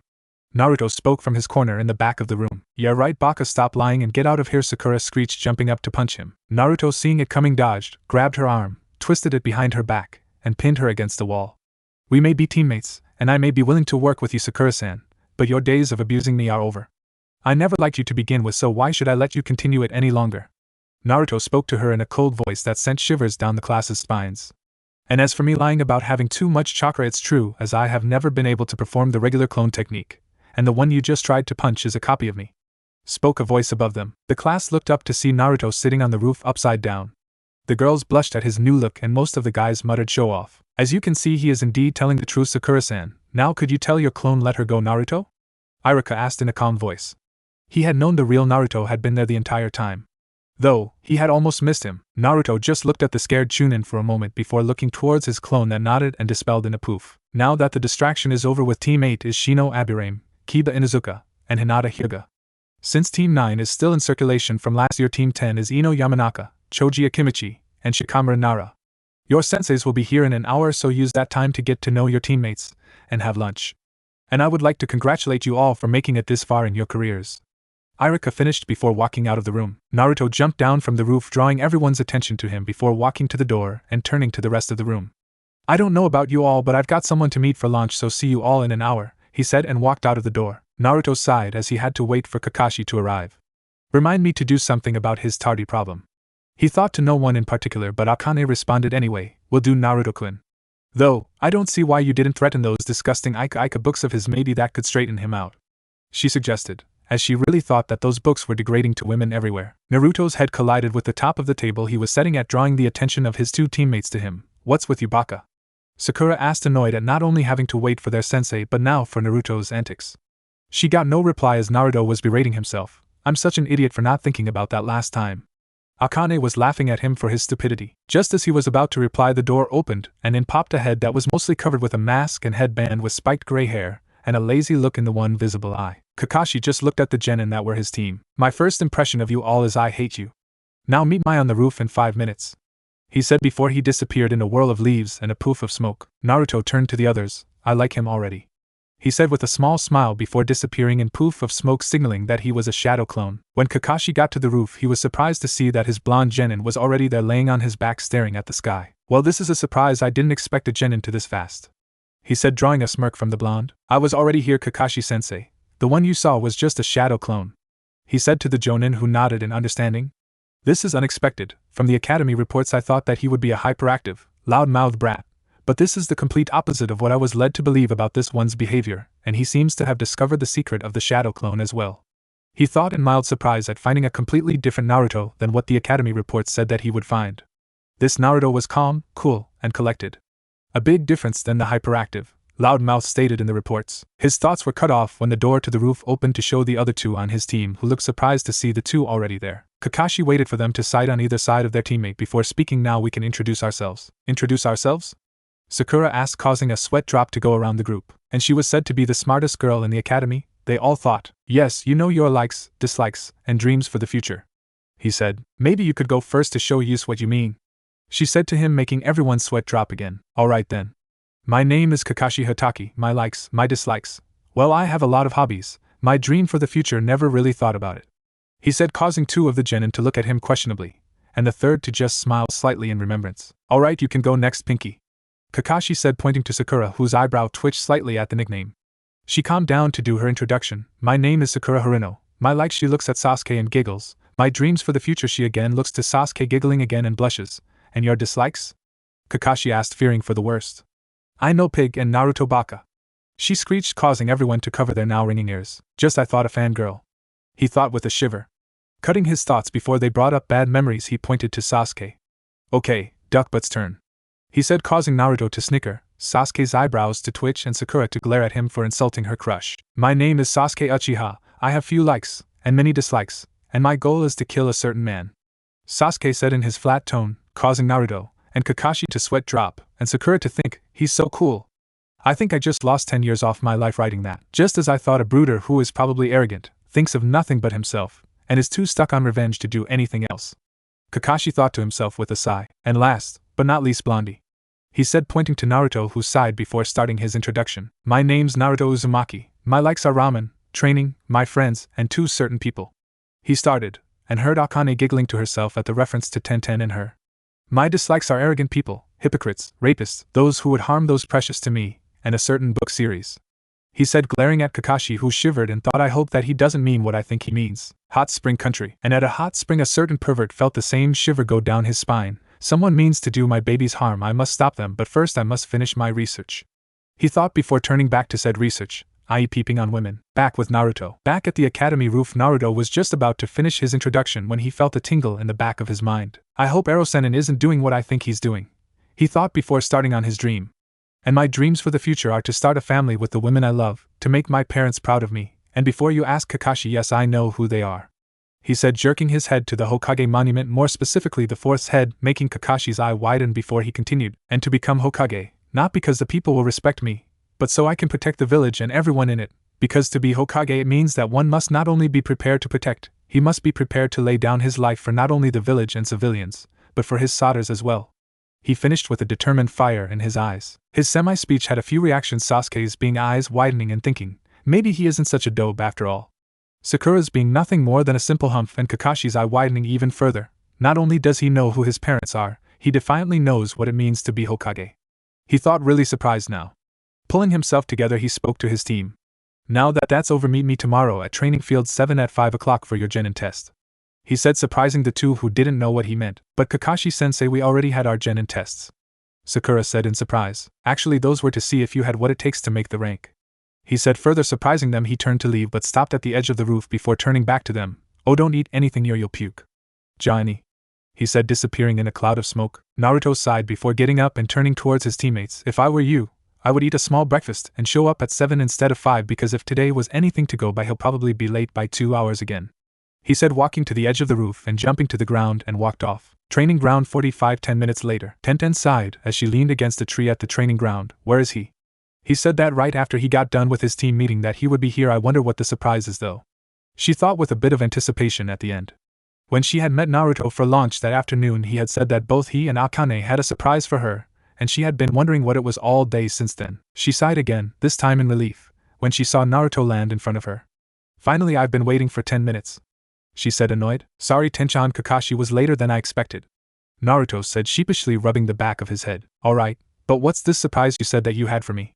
She asked, a little excited. Naruto nodded, bit his thumb hard enough to draw blood, and began going through a set of hand signs, the last looking strange to her. When he was done, he slammed his hand down on the ground and yelled, summoning jutsu. There was a poof of smoke, and when it cleared, it showed Akane standing in front of them. Looking around, she had a confused look on her face until she saw Naruto standing beside a surprised-looking Tenten. How'd I get out of the seal? She asked shakily. Akane-chan, you had me sign the Fox contract, right? Naruto asked with a smirk. Yeah, she said, confused. And you're the boss of said contract, aren't you? Again she nodded. Yes, but I don't know how that. Oh, now I get it. You're saying that since I'm the boss of the Fox clan, you can summon me when you want, thus bypassing the seal. She said with a look of realization that slowly turned into a wide grin before it turned into a small frown. But do you realize how dangerous that could have been? What if the seal failed when I was summoned? She asked, looking at Naruto worriedly, like he was gonna drop dead any minute. Akane-chan, there's no chance of that happening, because with the seal still working, you and your chakra goes back there when you cancel it out. So there's no risk of the seal failing when I let you out, because even with you out of it, there's still some of your chakra left in it. Right now I'd say that you have about 7 tails of your power, as that's all I meant to summon, so there's at least 2 tails worth of your chakra still in the seal keeping me alive. I can still summon those when we need it, but for now I'm just happy that you can come out for a bit. But I think that we came here to give Tenten her surprise, didn't we? He explained / asked, still smirking to the surprised as hell Akane and Tenten. Alright. Akane said, trying to get over the shock of the amount of thought that Naruto put into this. Turning to Tenten, who by now had gotten over her shock, and said, Tenten, I would like you to become the second summoner of the Fox Summoning Clan. Now that really surprised Tenten. She thought that Naruto showing her that Akane could come out of the seal was the surprise. But now they're asking her to sign a contract. Huh! Was all that she could get out of her mouth. Chuckling lightly, Naruto walked forward and said, Tenten, Akane-chan, and I would like you to become a summoner of the Fox clan. Tenten snapped out of her shock and said, I get that part, but why me? Naruto thought for a moment before replying, because it's a way that we can keep track of each other when we're on missions. I'm not pushing you to sign it, but knowing that you did would mean a lot to me, because I would know you're safe. he said honestly. What would be the benefits? Tenten asked curiously. Akane took over from there. Aside from what Naruto just told you, there would be a personal summons, who should be the first you do summon, which would be like what Gamakichi and Gamatatsu were to Naruto. Basically your combination attacks and your messengers. Then there's the boss summons, that being me, will help you if you need them for battles. The reason I offered this to Naruto was so that he could use Sage Mode again, seeing as we have the same thing, minus some differences. And once you turn 16 again, we'll offer you Sage training since Naruto doesn't need to, having gone through it once already. Tenten looked to be thinking it over before she decided her answer. Alright, I'll sign it. And so she did, though she asked why it was a different set of hand signs when they explained them, and she got the same answer Naruto did. Let's try this out now, she said, biting her thumb to draw blood. After going through the hand signs, she slammed her hand on the ground and yelled out, summoning jutsu. There was a poof of smoke, and they saw a small black fox with brown eyes and two bushy white tip tails. The fox looked around in confusion before its eyes landed on Akane, and it bowed to her and said in a feminine voice, Kyuubi-sama, what is the service you ask of me? Naruto and Tenten raised a brow at that while Akane's sweat dropped. It wasn't me who summoned you, Akira. It was one of our new summoners. Akane said to the now named Akira. I see. Was all she said before turning to the others too. Which of you two was it who summoned me? Akira asked curiously. Tenten raised her hand a little shakily. I did, she said. Akira looked her over before asking, why is it you summoned me? A couple of reasons actually. The first was to see if I actually could summon, and the second was to get my personal summons, and if I heard right from Akane-chan would be the first fox I summoned, which would be you, I guess. Tenten explained a little sheepish at the end, causing Akira's eyes to widen, and she turned to Akane, who gave an affirmative nod. At Akane's nod of confirmation, Akira yipped in joy, bounded up Tenten's shoulder and started licking her cheek. Her actions caused Tenten to giggle slightly because it tickled, and Naruto and Akane to sweat drop. Oh, okay, what's that about? Naruto asked Akane, who giggled at Akira's affection towards Tenten. Akira-chan has always wanted a summoner, and now that she has one I guess that she can't control herself, she said. How do you know Akira then, Akane-chan? Naruto asked. He was wondering about the relation between the two. Akane took her eye off of the duo to answer. Akira's my little sister, she said sheepishly. Huh? Naruto asked. Well, not by blood, but we're close enough to be sisters, Akane said. Then she saw Naruto's confused look. Remember, Naruto-kun and I don't have any blood relatives other than the other tailed beasts, because we were once part of another beast. Oh, okay, but do each of the tailed beasts have genders, or is it just you? Naruto asked, really curious now. Every tailed beast is female, Akane said, smirking. Naruto's eyes widened to comical proportions and his jaw dropped. He couldn't believe it. Every one of the tailed beasts, the most powerful beings on the planet, were female? Well, I guess that would explain the destruction that they can cause, he thought with a shiver. Akane-chan? He asked. Yes? She said, seeing his scared look. She smirked to herself. Remind me to never piss you or any of your siblings off. Will do, Naruto-kun, will do, Akane replied in a smug little voice. She turned to the other two in the group and called out, Hey Akira-chan, stop molesting Tenten-chan's face so we can finish talking. Akira stopped to glare at Akane, and Tenten blushed as she walked over to them. Now I do believe that we are here to test out the Sage Mode, aren't we? Akane asked, getting affirmative nods from Naruto and Tenten, and a confused look from Akira before she stuttered out, Sage M Mode aka Nichin? But how could he have the Sage Mode?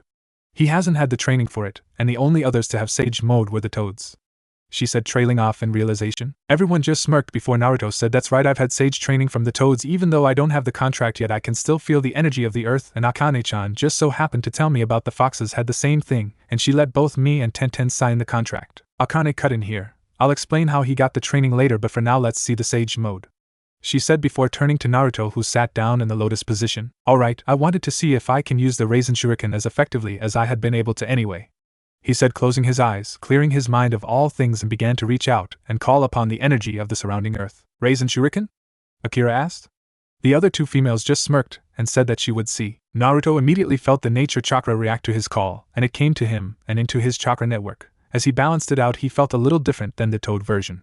He felt his canines lengthening, his hair getting wilder, and he bet that if he could look at himself from the side, then he would see his whisker marks becoming darker. He opened his eyes to see both Akane and Tenten looking at him like a fish out of water. Tenten's, Akira's, and Akane's point of view. When Naruto had stopped talking to meditate, the changes had been almost instantaneous. He gained a dark red pigment around his eyes, his hair became wilder, and his whiskers became darker. When he opened his eyes, they saw that they had changed from a cerulean blue to a blood red with slits for pupils. Something like his initial Jinchuriki state. They just stared each in their own thoughts. That's what I would look like with the Sage Mode. Cool. Naruto-kun looks so feral right now. I wonder if no bad. Tenten, you must not think pervy thoughts, were Tenten's thought that had suddenly turned from admiring to perverted, then to scolding. Wow, that looks so cool. I wish I had Sage training too. Akira thought, pouting before she caught a whiff of a strange smell that seemed to be coming from both Akane and Tenten. She had smelt that smell before. It was when some of the other foxes were in heat. Her eyes widened in realization yet again. No way, Akane has chosen a mate? And if my nose isn't wrong and it never is, Tenten has chosen him as hers too. She thought with a small smirk. So that's what it looks like. I've never seen the sage mode of my clan, but I knew it was powerful. But by the feel of Naruto's chakra levels, that just skyrocketed. I didn't expect it to be this powerful. With the Toad's version, his reserves did the same, but if he were to combine those two together, then there's no telling to how powerful he could become. I have defiantly picked a worthy mate. Akane's thoughts trailed off to the M-rated area as she began to get a little hot under the collar. Normal point of view. What? Naruto asked, his voice sounding a little deeper. 3 shocked and 2 slightly turned on women snapped out of their scolding/realizing/perverted thoughts to see Naruto looking at them with a raised eyebrow. Blushing and looking sheepish, they nodded in approval. It looks good, Naruto-kun, though I can see what you mean by differences. Tenten said to Akane, who nodded. I thought that there would be differences, but I mostly meant with the pupils and the eye and pigment coloring, not growing more feral to go with. She said. This perked Naruto's interest. What do you mean by that, Akane-chan? He asked. Well, like I explained to you before. I had said that there would be a change in the pigment and eye colors to match that of a fox's, right? She got a nod from him. The thing is that I've never seen my clan's version of sage mode being used by humans before. Only by the sages of the clan. I didn't expect you to become feral looking. People could mistake you for using my chakra if you were letting out killing intent. She explained. What do you mean by using your chakra, Akane-chan? Akira asked, confused. Akane looked a little surprised at the question. You know I've been sealed for the last 13 years, right? She asked her sister. Akira nodded. Well, meet my Jinchuriki, she said, pointing to Naruto, who waved. So you're the one that she got sealed into. Just let me tell you this though. Her face started to take on a threatening look, with her eyes narrowing into a glare, and she bared her teeth. If you hurt my sister, I will hunt you down and make you wish you were never born a man, she said before her look turned into a smile. But if you don't, everything will be alright between us, she said, causing Naruto to shiver and nod his head fast in fear. Even fox females are scary, he thought. Now let's try out the Raisin Shuriken, he said with a maniacal grin that was mirrored by the other two and one that was sweat dropping at the looks of the others. To have that look, this has got to be a good jutsu, Akira thought at seeing the looks of her sister. Tenten and Naruto. Tenten had the look because she liked anything that was shaped like a weapon and caused mass destruction, and Akane because she liked things that caused mass destruction and anything that went boom. Who said that girls didn't like things like that? Forming his favorite hand sign and forming 2 clones, he held his hand out, with one positioning its hands facing his and the other starting to jab at them. It went on for a few seconds before they started to see the Rasengan form. Then it started to glow a ghostly white, growing 4 blades. It took the shape of a small shuriken, then started to grow larger, while a screeching sound almost like a bell could be heard, getting louder as the Raisin Shuriken took shape. Such chakra! To be able to have wind manipulation of this level. Even our best wind users can't do this kind of thing. Just who is this guy? Akira thought in amazement as she gazed at the jutsu. Everyone stared at it in remembrance, and in one case shock for a minute before Naruto brought his hand up and aimed for the sky, shouting, Wind style, Raisin Shuriken. He threw it. He waited for it to get a good distance into the air before snapping his fingers. The effect was instantaneous as the Raisin Shuriken expanded, becoming 1/4 mile in diameter. When it finished growing, it became a huge sphere of pure wind and chakra. The screeching sound was now way louder than before. The Hokage Tower. What the fuck is that? The old Hokage shouted as he looked out of his window to a distant training field. The day had started normally enough, but then this had happened. He had been taking a break from his paperwork and had been looking out of the window when he saw a giant shuriken fly into the sky. Then it had suddenly expanded and turned into the dome that he and probably everyone in the village could now see and hear if the slight sound of a bell that could be heard was to go by. Umbu, he called for the Black Ops team. Yes, Hokage-sama, the one wearing the cat mask stated as they appeared, saluting their aged leader. Go and investigate whatever or whoever is causing that, Hiruzen ordered, pointing to the visible dome of wind in the distance. Yes, sir, they all said at once and left in the body flicker technique. As he looked on at the now dispersing dome, he couldn't help but think, whatever jutsu that is, it's surely S-ranked. I hope to hell whoever the wielder is that he's on our side. Back with Naruto and the girls. That was awesome, they all shouted as they looked at the damage to the training field. After the S-ranked jutsu had dispersed, the training ground was a complete mess. There were trees ripped up and thrown everywhere, and there was a crater where the dome of wind and chakra had touched the ground. I feel like I can pull a 5 more before I run out of sage chakra. That will defiantly come in handy, Naruto thought, impressed, as before he could only fire off about 2 Raisin Shurikens before he lost sage mode, but now it felt as if he had gathered enough nature chakra for 6 of the things. Must be the increased chakra reserves, he decided. I love this jutsu so much. Destruction. Wonder what would happen if he made another elemental variant to the Rasengan. Akane thoughts as she wondered at all the possibilities that elemental variants to the Rasengan. The damage caused by this is impossible to match with any other jutsu except for the tailed beast bomb. Still, Even if it's been a while since I've saw it, the damage it causes still amazes me, were Tenten's thoughts as she looked on in awe. Such a jutsu. To even be able to use it must have taken months if not years of training. I understand why Wenny-chan chose him for her mate. Akira thought as she gazed in shocked amazement. Naruto suddenly realized something. Girls? He asked nervously. Yeah? They turned to him as they heard the nervousness in his voice. I think that the whole village was able to see that. He said, still nervous, causing the girls' eyes to widen in realization. So I think that we should run. He shouted the last part as they took off at high speed. They didn't stop running until they were 2 miles away from the field. The next morning, Naruto sighed as he walked onto training ground 7. It seemed that his and the girls' escapade yesterday had stirred quite the fuss. Every ninja he saw afterwards was heading towards the area. They had been lucky to get out of the area when they did, as 10 seconds later it would have been too late to escape. The girls had left him and Akane to go home a couple hours after, and Akane had gone back to the mindscape after getting used to being outside again. He sighed again as he looked up to see Sasuke and Sakura sitting against a tree in the middle of the field. As soon as she had spotted him, Sakura jumped up and shouted, "Naruto Baka, you're late," and tried to punch him. And just like yesterday, he dodged it, grabbed her arm, and pinned it behind her back. "What did I tell you about that?" Naruto asked rhetorically. "And as for me being late, Sensei isn't here at the moment. So as long as I'm here before Sensei is, then I'm not late, am I, Kakashi-sensei?" He finished calling out to over by the trees. Kakashi, who had been observing his genin interacting with each other, was surprised when he had been called out.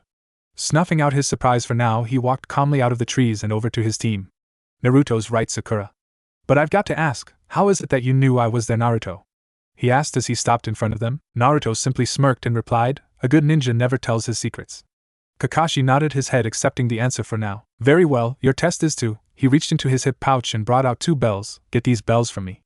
None of you will be able to pass without one," he said. Sensei, there's only 2 bells and there's 3 of us," Sakura pointed out. "Yes, then it seems that only 2 of you will pass then," Kakashi said, surprising the 2 who didn't know. "Now you must come at me with the intent to kill or you won't get them, understand?" he asked. He got a nod from everyone. "Good. Then let the test begin," he said. With that, all 3 disappeared into the surrounding forest. Kakashi sighed as he stood in the middle of the training field just after he started the test. "Well, at least 2 of them are good at hiding," he thought. He could tell where Sasuke and Sakura were hiding, Sasuke being on a tree just at the beginning of the forest, and Sakura was in a bush to his left. What do they teach in the academy these days? How to get killed? He questioned. He could clearly see Sakura's pink hair. I wonder where the other one is though, Kakashi thought. He couldn't even sense Naruto's chakra. Naruto meanwhile was sitting in a tree a good distance away, thinking about how he could possibly get his teammates to work with him. He had considered just letting them fail, but knew that in order for him to correct the timeline he would have to make sure that the team actually became a team. That meant that he would have to get his friends back and if possible save Sasuke from Orochimaru. He just had to think of how to get them to work with him at the moment. He sighed as he decided to just go with a repeat of something from the last time, though it won't be me getting the 1,000 years of death this time, he thought with an evil smirk. Kakashi was a little surprised when he saw Naruto walk calmly out of the trees. Stopping just a few feet away from his sensei, Naruto just stared at him, and he stared right back. Naruto sighed again as he decided to break the ice. "I know this test is about teamwork, Kakashi-sensei." Kakashi's eye widened at Naruto's statement. He knew what the test was about. "So you figured it out?" he stated. "Yep, and I know more than you think, like how your teammate Obito Uchiha gave you that Sharingan you hide behind your headband," Naruto said with a smirk. Kakashi was surprised even more than he had been the day before. First, Naruto knew who his father was, now he knew who his teammates were. "Just who was this kid? How do you know all this?" he stuttered. "Well, as to how I know about my parents, I've met them, well, Dad at least," Naruto said, surprising Kakashi more. "And as to the Obito thing, do you honestly think that after finding out about my parents that I wouldn't research everything I could about them?" he asked, deciding to start the impending fight by charging in, aiming a punch for Kakashi's face. "How could you have met them? The last I checked, Minato-sensei and Kushina died in the Kyuubi's attack the night you were born," Kakashi said, /ass dodging the fist and retaliating with a kick to Naruto's side that connected and sent him skidding a meter away. Coming to a halt, Naruto created 4 clones that charged Kakashi with raised fists while he stayed back doing hand signs. Kakashi dodged a punch from the left and kicked the clone in the stomach, causing it to dispel. He jumped above a sweeping kick from the behind and threw a kunai behind him as he landed, dispelling the clone behind him, before punching an incoming clone, dispelling it. Seeing another clone coming from the front with a fist raised, he jumped back and dispelled it with a punch to the temple. Turning around, he saw that the last clone had a shuriken in its hand and was ready to throw it. Rushing in, Kakashi dispelled it with a punch to the side of the face. He was about to turn back to the original before he heard a voice calling out a jutsu from behind him. "Wind style. Great breakthrough." A giant blast of wind came surging forward. No way could a genin do elemental jutsu. It takes too much chakra. Kakashi thought in surprise as he was thrown towards a tree on the side of the field. When he hit, he went up in smoke, and in his place was a smashed log, a substitution. Naruto thought in alarm before checking around him. If he's not to sides and not above me, then that means he's where his thoughts before a hand caught his foot. Below! Shouted a muffled voice from under the ground before he was dragged downwards. When the dust cleared, it showed Kakashi standing over Naruto, who was neck deep in the dirt. Literally, Earth-style, headhunter jutsu. Kakashi said before turning his attention to Naruto. Now would you mind answering my question? Kakashi asked. Naruto smirked. Sorry, Sensei, but I'm not the real one, he said. Kakashi's eye widened before the clone dispersed. His only thoughts were, how could a shadow clone make more clones? With the real Naruto. The real Naruto had been trying to find Sasuke and Sakura, and had just found Sasuke when the clone he had fighting Kakashi dispelled. Holding his head at the income of the memories, he muttered, stupid clone, revealed too much. He looked up to see that Sasuke had been watching the fight between the clone and Kakashi with wide eyes. Thankfully, he'd been too far away to hear what the fighters had said. Naruto just walked up and whispered, Hey Sasuke. Said person jumped slightly and turned to him. Sasuke looked at Naruto with a glare. What do you want, do? Naruto sighed. This is going to be difficult. He thought before speaking out loud. I thought that maybe we could set aside our differences and work together. Sasuke just stared before turning to walk away. You've got to be joking. As if I'd work with you, he said arrogantly. Naruto sighed in annoyance and jumped in front of Sasuke, blocking his way, and said angrily, Will you just listen to what other people are saying for once in your life? Sasuke just stared blankly at him before he said, Fine. What is it you had in mind? Naruto smirked. Good, now before I tell you my plan, we have to find Sakura. He said, Why would we need her to pass this? Sasuke asked with a raised eyebrow. Naruto just asked, Have you ever heard of a two-man genin cell before? Sasuke shook his head in the negative. Exactly, they've all I've ever seen are the three genin and the Jonin Sensei. So this test has to be a setup, make us fight each other over the bells thing. Naruto explained, smirking at Sasuke's face, which had become more and more surprised as he spoke. Thinking it over, Sasuke realized that what Naruto said was true. He almost slapped himself for not figuring it out before now. Fine, let's find Sakura, he said in depression. I knew you'd see it my way, Naruto said with a grin. Finding Sakura had been easy after Kakashi had done his lesson on genjutsu. We all know what was in the genjutsu was the same as canon. It had been convincing her to work with them that was the problem. She had been all for helping Sasuke, just not Naruto. Though in the end they did get her to agree with him. After explaining his plan, Naruto set out to be the main distraction with Kakashi. After Naruto's clone had dispelled, Kakashi had been thinking over on how he could have possibly known everything that he did. Like how he knew who his parents were, or how Naruto knew he had the Sharingan. Kakashi knew that Obito being his teammate was common knowledge to anyone who researched the Yondaime students. What he didn't know, however, was how Naruto knew about his parents. The Hokage had kept his heritage secret to protect him. Damn it, he also knew the Hokage had planned to reveal his heritage when he reached Chunin, and tell the village when he reached Jonin. But what was really bothering him was the fact that not only had Naruto known about them but claimed to have met his father. Something that should have been impossible. How could he have met them? The last I checked, Sensei and Kushina-san were dead. He thought, trying to wrap his head over it all. He was snapped out of his thoughts when he heard the sound of a kunai cutting through the air. He tilted his head to the left so it would fly past him. So you're trying again, Kakashi said, turning to Naruto, who was standing a few meters away. Well, if at first you don't succeed, then try again, is the saying, isn't it? Naruto asked, getting into a fighting stance. True. But you still haven't answered my question, Kakashi said, getting into his own stance. Sighing to himself, Naruto thought of how to explain it, and finally thought of a variation of the truth. It was the night of the scroll incident. Naruto said, surprising Kakashi slightly. When I had gotten home, I was feeling depressed at finally knowing why I was hated. You should know what my life has been like, seeing as you were one of the Anbu that was protecting me most of the time, he said, causing Kakashi to lower his gaze. What Naruto was saying was true. He had been beaten numerous times, and the only reason Kakashi and his other protectors hadn't been able to stop them was that they had been out on missions only they could do. Yeah, I know. But for what it's worth, sorry for not being able to stop some of the beatings, Kakashi said in a depressed tone.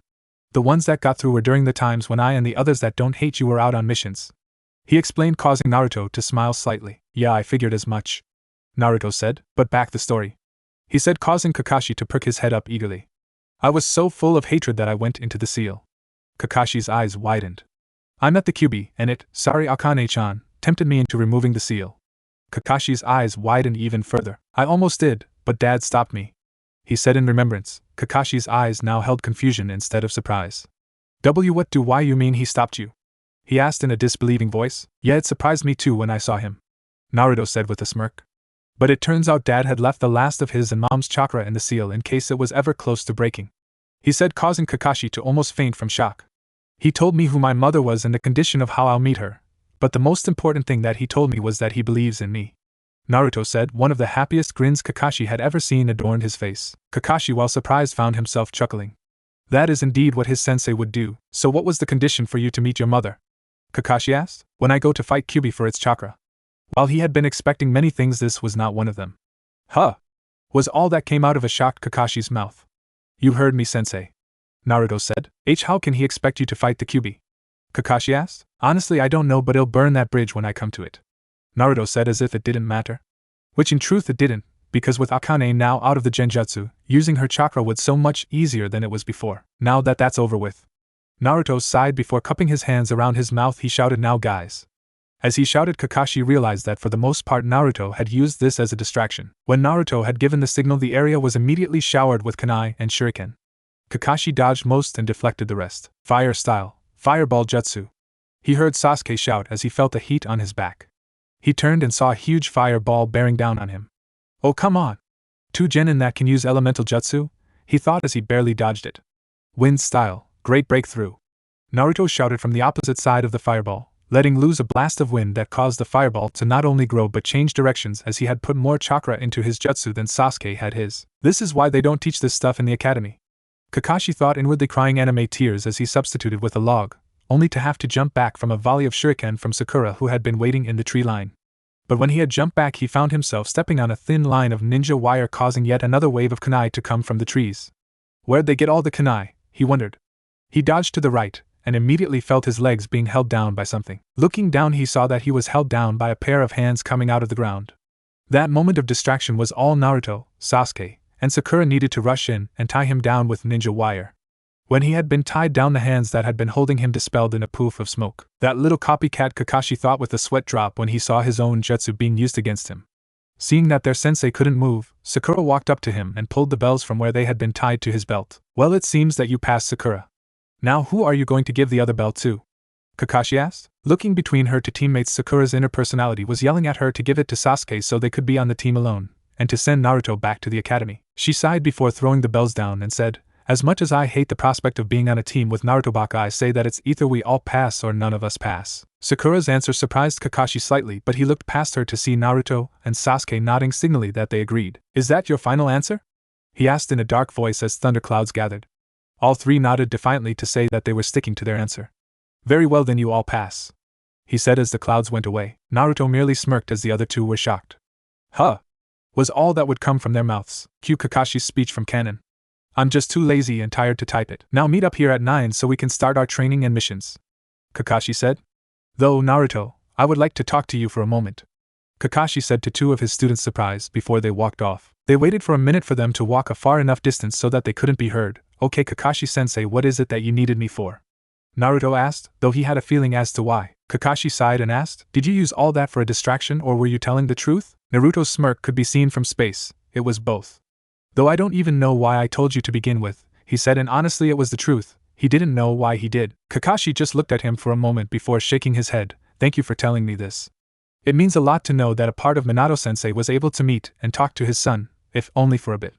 He said, truly happy. However, I have to ask, how is it that your clones were able to make clones? He asked. Normally clones didn't have enough chakra to do a high-powered jutsu. Naruto's had not only done a C-ranked wind jutsu, but made even more clones. That just wasn't possible. Naruto just smirked. You know I have more chakra than just about anybody in this village, don't you? Kakashi nodded. The chakra level I have is probably more than the old man's at this point.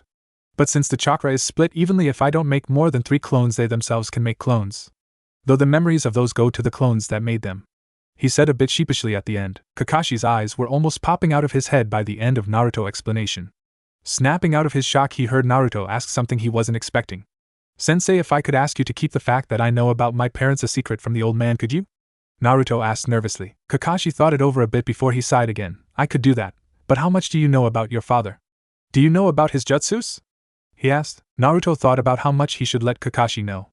Deciding that a little more information couldn't hurt, he replied, pretty much everything that was in the history books, and yes, I know and am able to preform the Rasengan, he said, causing Kakashi's eyes to widen in disbelief. Show me, he said, a little unsure. All right, Naruto said, holding his hand out and formed a swirling sphere of chakra. Thankfully yesterday he and Tenten had been able to get their control up to the point that they had a pretty good level control over their massive reserves. Kakashi's eyes were even wider than they had been before if that were possible. WWA? How is it that you're able to use that jutsu? He asked in a stutter. Do you really think that after find out the secret to the shadow clone that I wouldn't have looked up my father's jutsus and then use it to master them? Naruto asked with a smirk. When did you master it? Kakashi asked. I started working on it the day before yesterday. But I got it down yesterday, Naruto lied. Hey, he had to come up with something. Naruto's answer amazed Kakashi to no end. A fucking genin had mastered one of the hardest A-rank jutsus in 2 days. This kid is a genius to be able to get it down in that time frame. Kakashi thought in amazement. Sighing again, to himself he nodded. Okay, I can keep this a secret, but could you do one thing for me? He asked. What's that? Naruto asked with a raised eyebrow. Untie me, he said, causing Naruto to sweat drop. Yeah, I can do that, Naruto said, cutting his sensei loose, and with that they parted ways. In the Hokage Tower we find several of the Leaf Village's most prominent jonin standing before their aged leader. Among them was a woman that many men would kill just to look at, and many more women would kill to have her looks. She had dark hair, red eyes, and wore what could be described as bandages, with her left sleeve being red. She was Kurina Yuhi, Konoha's Genjutsu mistress, and Ice Queen of Konoha. Another was a man with brown eyes and short black spiky hair. He had a V-shaped beard with a cigarette in his mouth. He wore a green Konoha flak jacket with black pants and black shinobi sandals. He also had a sash with the kanji for fire on it.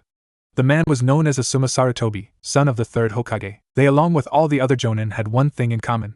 They had all taken a team this year. Now they were waiting for one chronically late Kakashi Hatake. Well, we might as well begin, seeing as Kakashi won't be here for at least another hour, the old Kage said. So tell me who has passed and who has failed? He asked. The jonin started to list off the teams. Team 1 fail, Team 2 fail, Team 3 fail, Team 4 fail, Team 5 fail, Team 6 fail. Kurenai was about to step up to state whether or not her team had passed or failed when there was a poof sound with the swirl of leaves and a plume of smoke that signaled a shunshin, and Kakashi came into view. There was a silence for a moment that was broken when Kakashi looked up from his book and said, Yo, right on time, Kakashi, so tell us, did Team 7 pass or not? Hiruzen asked, a small bead of sweat forming on the back of his head. Team 7 pass, Kakashi said, surprising many with his answer until a random jonin spoke up. Well, that should have been obvious with Uchiha-sama on the team, he said, causing many to nod with him until Kakashi broke their bubble. Actually, it was Naruto that figured out the purpose of the bell test. And it seems he saw through my lies about not eating and showing up early, he stated with a bit of pride in his voice. Kakashi's statement left many stunned. Naruto Uzumaki, the dead last of the academy, the one who failed the graduation exams twice, figured out the purpose of the bell test? It didn't seem possible to many of the ones there. The Hokage, though surprised, was nevertheless proud of his surrogate grandson. Very well, what is your assessment of Team 7 then? He asked, curious of how they all had done. Taking a moment to gather his thoughts, Kakashi told everyone how his team had worked. Starting off with Naruto. At first I thought that he would be the loud-mouthed brat that couldn't even use a jutsu right. But during the test, he showed that he was able to use his shadow clones to the fullest and was capable of using a C-ranked wind jutsu. He said, surprising everyone there that the dobe of the academy has such skill. But I was greatly surprised that he not only figured out the true purpose of the test but convinced the others to work with him. Naruto has the ability to be a great team leader and is the strongest on my team and quite possibly his whole class. Everyone was surprised even more than they were before. The so-called dobe of the academy not only figured out the real purpose of the test, but somehow managed to get his teammates, who were the least likely ones that would to work with him. He had the ability to lead, and if what his sensei said was true, then he was the strongest not only in his team but possibly his class as well. The Hokage was extremely proud of Naruto, but despite how proud he was, he needed to know the strength of all his future soldiers, not just one of them. And the others? The Sarutobi inquired. Again, Kakashi gathered his thoughts for a moment before speaking. Sasuke ultimately is an extremely talented genin, but he needs to learn how to work well with others, Kakashi stated, making the Hokage raise his eyebrow. How so? He asked. Well, while he is capable of working with others, he at first refused to work with Naruto at all. He only did so when Naruto pointed out the hints that I left for them, he informed the aged leader. But once he actually works with Naruto, it's almost flawless, Kakashi said with a little pride in his voice at his two male genin. And Sakura? The Hokage asked. At this, Kakashi's attitude visibly deflated, his shoulders slumped, and his head dropped a bit. The Hokage, seeing this, raised a brow. Something wrong, Kakashi? He asked. No, Hokage-sama, it's just that Sakura's performance. Kakashi trailed slightly at the end, trying to find the right words to say. Well, to put it nicely, it was disappointing, he said, surprising the others. Why is that? Her records from the academy said that she was ranked in the top of her class. The Hokage asked/said somewhat confused as to why Sakura's performance would be less than satisfactory. Then someone should go and check what exactly they're teaching then, because out of all the 3 on my team she is the worst off. Kakashi said, crossing his arms. His blatant disapproval surprised many of the jonin in the room, though many of them secretly agreed with him. The Hokage, however, just chuckled lightly. It was about time someone other than him questioned what the academy was teaching. I'll look into it later, but for now, please, tell me how Sakura performed. Hiruzen said. Very well, Hokage-sama. Kakashi said before he started his assessment on his female student. As I said before, her performance was disappointing. From the very beginning she was more worried for Sasuke than she was about herself passing the test. He said, making many of the jonin there frown and have one thought, oh great, a fangirl. I had sent a clone to observe them all before I had started fighting Naruto. It observed a Naruto clone convincing Sasuke, left after he had, and then it put Sakura in an E-rank genjutsu, which should have been easy enough for her to get out of, but instead she screamed and passed out, alerting Naruto and Sasuke, who had been searching for her, to her position. After they had roused her, she immediately tried hitting Naruto after he suggested working together, saying, and I quote, Naruto baka, why would Sasuke-kun or I work with you? After which, Sasuke pointed out what Naruto had to him earlier, and she immediately agreed with him like a loyal puppy. Kakashi stated in slight disgust, which no one could blame him for. Fangirls were in many jonin's opinion a worthless batch. How they even made it in the academy in their day was a mystery to many of them, but they knew how they had made it in this day and age, and that was because of the civilian council taking control of the academy curriculum in the aftermath of the Kyuubi attack, thus making it easier for their children to become ninja. Sakura didn't play that much of a role in the end, but what she did do was mostly with kunai and shuriken. Kakashi said, finishing his team assessment. Very well then, now that Team 7's assessment is done, we'll move on to Team 8. The Hokage said as Kakashi stepped back and Kurenai moved forward. Team 8 passes. Kurenai said with a smile. She went on to explain how her team passed with almost flawless teamwork and tracking skills. All that she really noted that needed work was Kiba's and Hinata's attitudes. Kiba being too brash needed to be toned down a bit, and Hinata being too shy needed a confidence boost. As she stepped back, Asuma stepped forward. Team 10 passes, he said with a wide grin.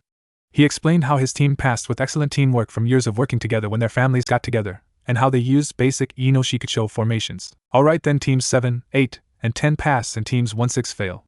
Everyone is dismissed except for Kakashi. The age-challenged Kage said. Everyone minus Kakashi, who had a questioning look, left. What is it you need of me, Hokage-sama? Kakashi asked in a serious voice.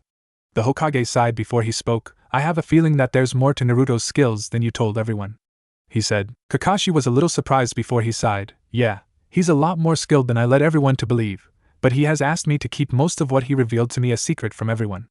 Though I must admit, he surprised even me with how much he knows and what he's capable of, Kakashi said with no small amount of pride in his voice. Now Hiruzen was surprised, but extremely proud at the same time. Surprised that Naruto wanted to keep secrets from him, and proud because he was becoming quite the ninja. But he understood that every ninja had to have his secrets. He chuckled at how well Naruto was coming along. Very well, but what can you tell me about his skills and how would you place him? He asked. Kakashi just smirked. I can't tell you anything about his skills, but what I can say is that you will be very surprised when you see him in the next Chunin exams, he said, surprising the Hokage at his admittance that he would be entering them into the exams. But overall, I would say that what he showed me was at least high Chunin, maybe low Jonin level, he said, further surprising the Sarutobi. This was a newly graduated genin they were talking about here, so how on earth could he be that strong so soon after graduation? If only they knew, Are you as serious, Kakashi? Even if he's had years to train, he couldn't have gotten that strong, he stuttered in surprise. Kakashi just smirked again. What was the jutsu that he recently came across, Hokage-sama? Kakashi asked in an amused voice. The Kage's eyes widened in realization. The shadow clone? He asked in amazement. Kakashi nodded. Exactly. My guess is that he was keeping a list of jutsu that he was studying for years, and since he recently got the jutsu and knew the benefits, he spent the day off that he had before team assignments to train in them all, Kakashi stated. Now the Hokage's eyes were wide open with how Naruto used the shadow clones as only he, as far as he knew, could. He chuckled again, nodding. Very well then, Kakashi, you may leave. But do inform me on how your team is doing, especially on how Naruto improves, he said. Kakashi nodded and snapped a salute to his leader before shining out of the office. With Naruto was waiting for Tenten on a training field that they had decided to use after the incident with the Raisin Shuriken. What were we thinking trying that? The training ground that we were using hasn't been empty since. And he was right, it hadn't. The Umbu had roped off the area and hadn't let anyone in. It wasn't my idea, Naruto-kun, it was yours, Akane said in an innocent voice, making Naruto's sweat drop. Now that's not fair, Akane-chan, he whined. You were all for the idea before we had to run for it. He thought to her, and he could almost feel her pouting at him, causing a smirk to form on his face. I could withdraw the contract and let you fend for yourself until you get the Toad contract, you know. Akane said, trying to get to him, and it worked like a charm. When he had heard what Akane said, Naruto had somehow brought himself into the mindscape and was now kneeling in front of her. Please don't do that, Aka-chan. I'll do anything to keep the ability to summon. He said, and then thought of something. Besides, how am I going to be able to bring you out of the seal for our date tonight? He asked. Now that had her wide-eyed and blushing. A D-date? She asked. What? Can't I take you or Tenten out every now and then? He asked, trying to figure out why he didn't do this when the three of them first got together. The next thing he knew was that his lips were being assaulted by Akane's own. It was a bit of a surprise to him because when it came to this kind of activity, Akane was usually on the shy side. He opened his mouth when he felt her tongue asking for entrance, and proceeded to battle with hers. He won, and though they had kissed before, it was never like this, and he was a bit surprised when he found that her mouth tasted like raspberry. Akane moaned when Naruto's tongue massaged hers. Akane was in heaven. She had never felt like this before. Oh Kami, if this is what kissing feels like, then I can't wait for when he's in his older body to get to the good stuff. Akane thought, moaning again. When the need for air became apparent to them, they pulled away from each other, panting a bit. I guess that you want to go out tonight? Naruto asked with a knowing smirk. Akane nodded in excitement. Oh yes, I would really enjoy being able to go on a date tonight, Naruto-kun. Akane said in an equally excited voice. Though summon me when you get out, Tenchan is here. She said, sensing her fellow Naruto lover coming onto the training ground and pushing the blonde to the real world. When Naruto opened his eyes, the first thing he saw was the smiling face of Tenten close to his. Hey Tenchan, what's up? He asked, smiling at her. Not much, just that I've been waiting to do this since this morning, she said before closing the gap to claim his lips in a passionate kiss. Naruto's eyes once again widened in surprise before he smirked into it and began a battle for dominance. They only stopped because of the need to breathe became too much. Pulling back just a bit, he smiled even more. How did I ever get this lucky? He muttered mostly to himself, but Tenten still heard it. Don't know, you're just lucky, I guess, she said with a small grin of her own. Not that I don't mind the meet and greet, but I do believe that you have to ask her something, Naruto. Akane said in Naruto's head, making him nod to her as he stepped back from Tenten, bit his thumb and went through the hands, slammed his hand down, and in a puff of smoke Akane was standing before them with a smirk. Turning to Naruto, she smirked more. Don't you have something to ask her? Akane asked, making Tenten look at them with some confusion. Right, he said before walking up to Tenten and gently grasped her hands in his. Tenten, would you do me the honor of taking you and Akane-chan out to dinner tonight? He asked in a low tone. Tenten's face was as red as a tomato. Naruto-kun's asking me out, she thought in shock and embarrassment. Understandable, because this would be the first date she had ever gone on. She snapped out of her thoughts. She saw Naruto's face close to hers with a concerned look. You okay, Tenchan? He asked, his concern seeping in his voice. Why yeah, I'm fine, Tenten said, still blushing. And of course you can take me out to dinner, she said happily with a large grin. Good. Then he'll pick us up here at 7 tonight then, Akane, who had been watching from the side, said, and grabbed Tenten's arm in hers and began dragging her away. Said panda-haired girl was too confused as to why she had grabbed her and was dragging her off to do anything about it. Hey, what about training? Naruto called after them. Yeah, don't we have to train? Tenten asked, coming out of her confusion. Not today, we don't. We have to get ready for our date tonight. I don't know about Tenten, but I could use a few more outfits than what I'm usually wearing, she said, referring to the blue kimono she had on. So we're going to spend this time shopping. She finished walking off the field, Tenten still held tightly in her grasp. Naruto just stared after them leaving until they were out of his sight.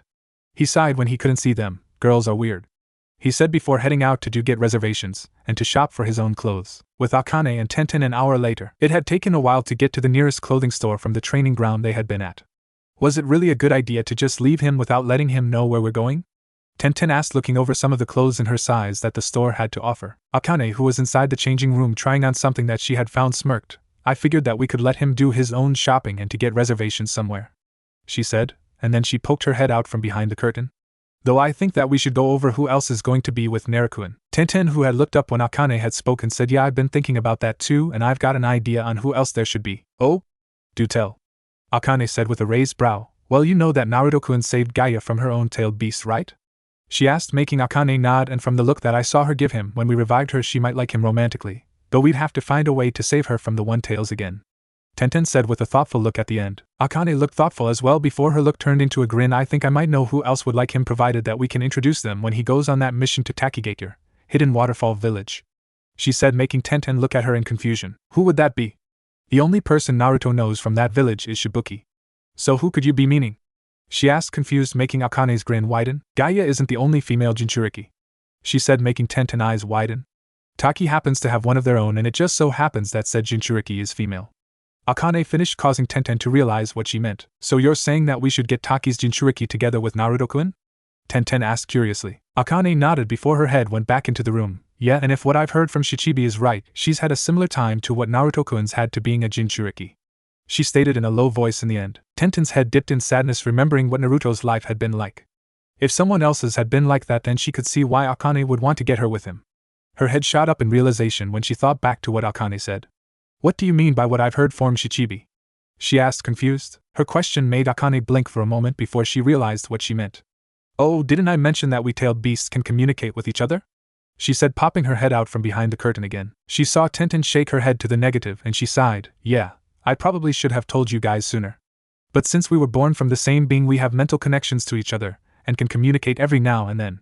She said, pulling back the curtain to reveal what she had chosen to wear for the night. Seeing what Akane had worn made Tenten's eyes widen before she smirked. Akane-chan, I do believe that what you have on will wow Naruto-kun tonight, she said, and then her look turned to contemplative. Now all we have to do is find something for you to wear, she said, looking around the room full of kimonos. With Naruto just outside of the training field, Naruto gulped nervously as he walked up to the training field.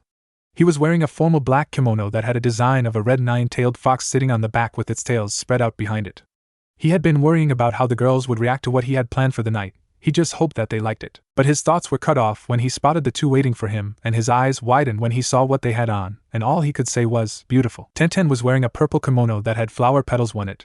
Her outfit had a small v-neck that showed just enough cleavage to make his eyes drawn to it, but not overly so. Her hair, which had been in her twin buns earlier that day, had been let down and braided into two braids that went to her mid-back. Akane had on a dark blue kimono that had a design of swans flying all over. It had a bit more of a v-neck than Tenten's, but not too much more. Her hair, which was usually down to her shoulders, was done up into a bun. He also noticed that she had genjutsu hiding her fox features. Overall, they looked absolutely stunning. The girls, seeing Naruto staring at them, smirked to each other. Mission make Naruto wowed beyond belief accomplished. They thought as one and then blushed when they heard what he said. Though they had to admit that he looked quite good as well. Naruto snapped out of his wild state when Tenten waved her hand in front of his face, and he blushed when he realized that he had been staring. So should we get going? He asked nervously.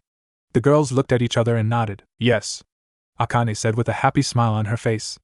With that, they joined their arms with his and walked off the training field. 10 minutes later. Naruto-kun, how did you possibly get a reservation to this place? A surprised Tenten asked in shock. They were standing in front of the most popular restaurant in Konoha called the Golden Leaf, a very big restaurant that had two floors, the first mainly being a dance floor with some dining tables around it, and the second was for dining alone that had a great view of the village. Naruto just smirked and mysteriously said, I have my ways, Tenchan, I have my ways. And with that he led them into the restaurant and up to the reservation desk, and said, reservation for Uzumaki. The waiter looked into his book before looking up and said, Uzumaki reservation for 3, come right this way. And led them up onto the second floor next to a window. Your server will be with you momentarily, the waiter said, handing them their menus as they sat and walked away. Okay, spill Naruto-kun, how did you get reservations to this place? Akane said with narrow eyes that were mirrored by Tenten and were pointed directly at him. Naruto shivered a little before he explained, well, you see, Akane-chan, I happen to know the owner, and he's one of the few that don't hate me, and he set me up with the reservation. He nervously said, starting to sweat a little under both his girlfriend's gazes. Akane and Tenten looked at each other a bit, and then nodded their heads in acceptance. Naruto sighed in relief when they looked at their menus. Girls are scary, he thought with a sweat drop, glad that when Akane was out of the seal she didn't have a connection to his thoughts. He looked up from his own menu when he heard the server approaching the table. Hello, may I take your order? The cheery girl said. Yes, I would like the gyoza, with a side of miso soup, and some sencha green tea to drink. Tenten said, placing her menu on the table. Some tempura, with a side of fried rice, and gyukuro tea to drink please. Akane said, putting her menu down on Tenten's. Yakizakana, a side of yakisoba, with matcha tea for the drink. Naruto said, handing the server all of the menus. The server wrote their orders down, and nodded with a smile never leaving her face. Very well, your meals will be ready momentarily, she said, and walked away. So Naruto-kun, Akane started making him look at her. How did you meet the owner? She asked, causing Tenten to prick up in curiosity. She was as curious as Akane was. Naruto took a moment to remember how he met the man before speaking. Well, I met Kaguri-san when I was digging through the trash looking for food. He had been taking the trash out for the day and saw me. He didn't hate me, so he ended up feeding and sheltering me for the night. The next morning he took me to see the Hokage. Oddly enough, the next day I got my apartment. I repaid him with the occasional odd job here and there, he said in remembrance, with a small smile on his face. Akane and Tenten, who had looked down at his reference to his past, could only think, he looks like he's at peace right now. And it was true. Naruto's small smile and the far-off look in his eyes made him look at peace with the world. Okay, I have got to meet this guy. To cause such a reaction from Naruto, he must be a really good person. Akane thought. Tentens were along the same line. They were snapped out of their thoughts when their food and drinks arrived and were sat in front of them. Here's your meals, I hope you enjoy them, the cheery Sever said before walking off. The meal passed by with them mostly getting to know Akane better, seeing as Naruto and Tenten had known each other for years. They learned even though she was the strongest of the tailed beasts in the beginning, there were some of the others that thought that she couldn't handle the position, but were quickly put in their place when she had demonstrated her power. And that the reason that the Kitsune clan had never had a summoner up till now was mostly to her being sealed for the last 100 years or so, and both Mito and Kushina had both had summoning contracts that weren't allied to them, making it near impossible for them to sign it. What Akane learned from Tenten was that she liked every kind of weapon there was and one day hoped to have wielded them all. She also learned that Tenten hoped to one day settle down and raise a family just like Naruto did, and said Blonde was left a blushing mess when she said that it was him that she hoped it was with, to which Akane just smirked and reminded her that she would be the one getting him first, further embarrassing him. They knew Naruto already, one having been sealed inside of him and having gone through most of his memories, not the bad ones, the good ones she still doesn't know how bad it got sometimes, and the other being with him for the better part of 14 years, counting before they came back in time, so they just asked what he planned on doing this time around. He explained what he planned on doing, for instance saving Gigi, stopping Orochimaru from giving Sasuke the cursed seal and hopefully saving the one that had once been his friend. Why would you want to save that asshole? Especially after all he's done? Tenten asked. Tenten, when you stop and think about it, that was a Sasuke that doesn't exist yet, so if I can stop him from getting the curse mark, then I can stop him from defecting from the village.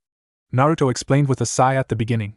Tenten realized what he meant by that, and accepted his answer, but not before she had her say in it. Okay, I get that, Naruto, but if you can't, then please promise me that you'll kill him before everything gets out of hand again. I would hate to see all the hard work that we're putting into this go to waste. She asked with worry-filled eyes, Akane nodding in agreement. Naruto nodded his head in acceptance before he stood up from his empty plate and held his hands out to both of them. Now that that is done, would either of you like to dance? He asked, making them both blush but grow grins and accept his invitation. Yes, let's dance. They both said, grasping a hand each. Naruto smiled as he led them to the dance floor, once again thinking, how in the world did I get this lucky? The rest of the night was filled with laughter and dancing. The forests of Konoha were calm, and a lone butterfly was minding its own business. That is until a black mass came out of the bush and started chasing it around the clearing.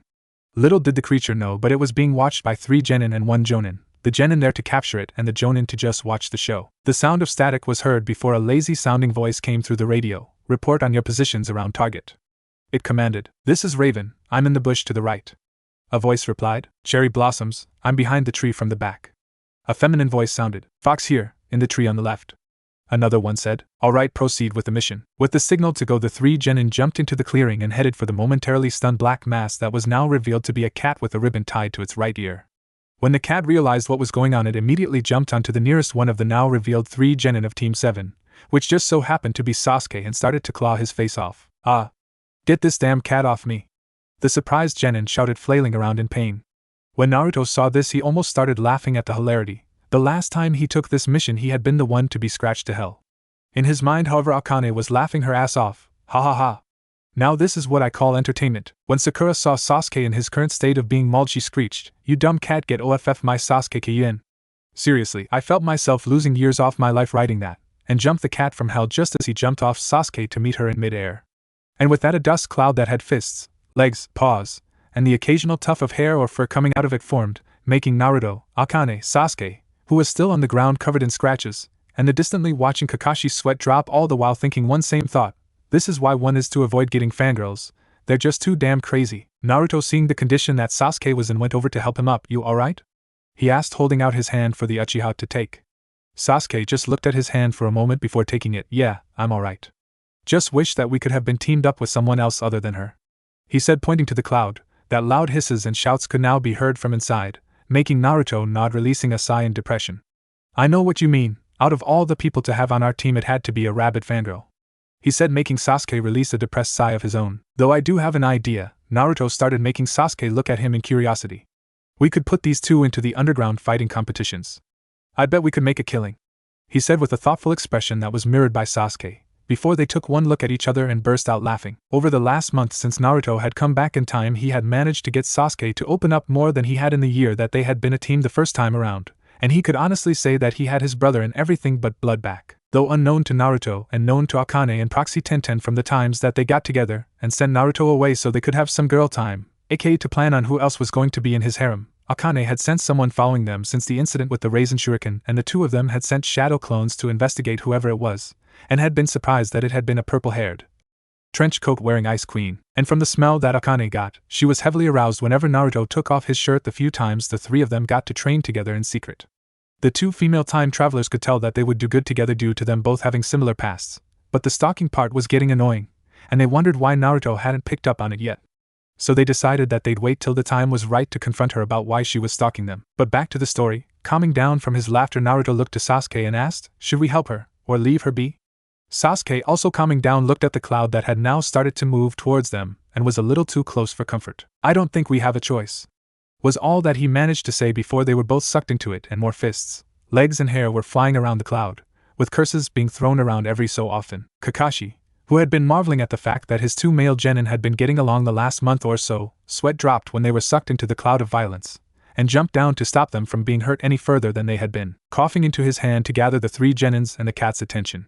They stopped, and he was treated to the very amusing sight of Naruto having the cat in a headlock and had his fist raised to punch said cat's head. Sakura was biting him on the arm the cat was restrained in and a foot resting just in front of the cat's chest. Sasuke had a foot raised to kick her and a hand pulling the cat's tail. The three genin realized what they were doing and stood to attention minus Naruto, who still had the cat restrained by holding it by the scruff of the neck, and even then it was flailing around trying to get to him. Well, seeing that the target is restrained, mission capture Tora the cat, complete again. Kakashi sighed at the end. 10 minutes later. Kami, I hate this cat. Why can't we kill it? Sasuke asked, now holding the cage that held the angry form of Tora the cat. Kakashi had to admit that it was really tempting, but they couldn't, and he sighed before explaining it to his genin.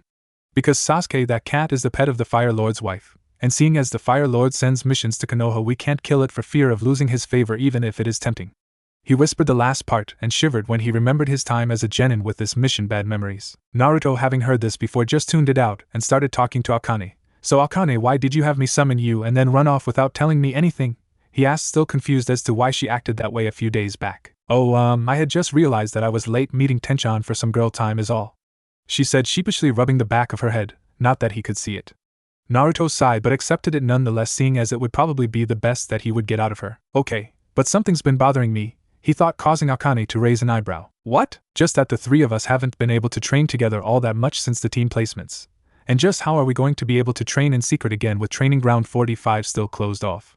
I mean, we can't just go into the forest of death. He thought to her, we'll think of something, Naruto-kun, and once we do, I'll start teaching you both some of my original jutsus. Since you both started making your own, both you and Tenten now have a good arsenal of well-known and original techniques, she said, causing Naruto to almost trip in mid-step. It had been a while since Akane had said that she was going to teach them some of her original moves, and they were pretty damn excited to learn them. What are you going to teach us?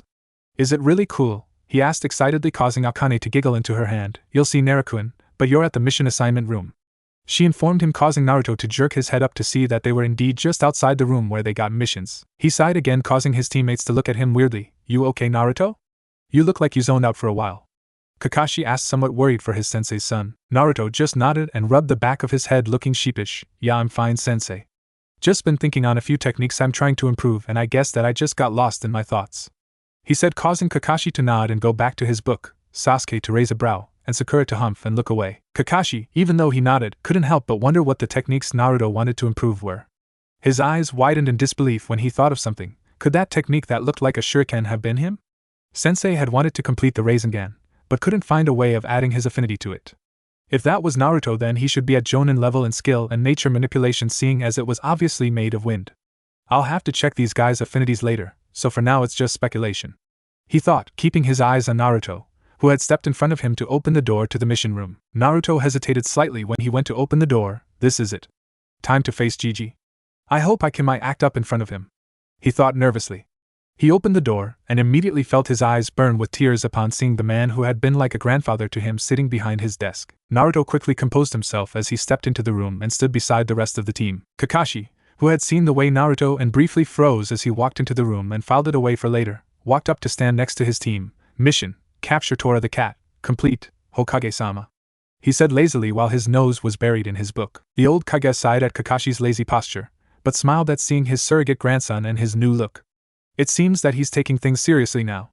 especially since he got rid of the jumpsuit. Very good Team 7, you broke the old record of 3 hours and 50 minutes, and brought it to 2 hours and 14 minutes.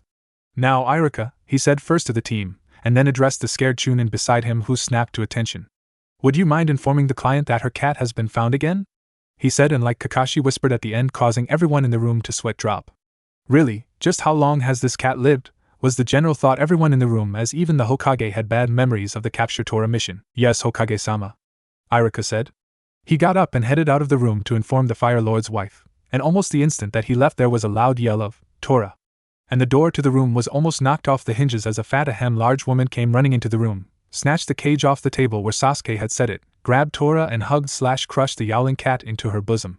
Said cat was trying to claw her way out of its owner's overly affectionate, well she thought it was, grip, while screeching at the top of its lungs, begging for someone to rescue it. Seeing this, the genin had varying thoughts to Tora's pain. Yes, squeeze that thing, were Sasuke's thoughts, and he had the evil look and insane laugh to go with it. Even if I hate that cat, someone shouldn't be doing that, Naruto thought, looking at Tora with sympathy. He never really liked the cat, but even he wouldn't do that to it. I wonder if Sasuke-kun would like. Do you even have to guess what was going on in Sakura's mind? After the Fire Lord's wife had left the room, the Hokage addressed Team 7 as he went through the D-rank pile on his desk. If you feel like you can take more missions, we have dog walking, babysitting, fence painting, or Tora come back. Catching the cat again, he said with a sweat drop. Actually, Hokage-sama, I believe my team is ready for a C-rank mission, Kakashi said, not wanting to see his team suffer anymore and knowing that at least 2 of them were ready for one, and he unknowingly stopped Naruto from bribing the Hokage with the secret of defeating paperwork to get it. Sarutobi, however, just looked at the Jonin before he asked, Are you sure, Kakashi?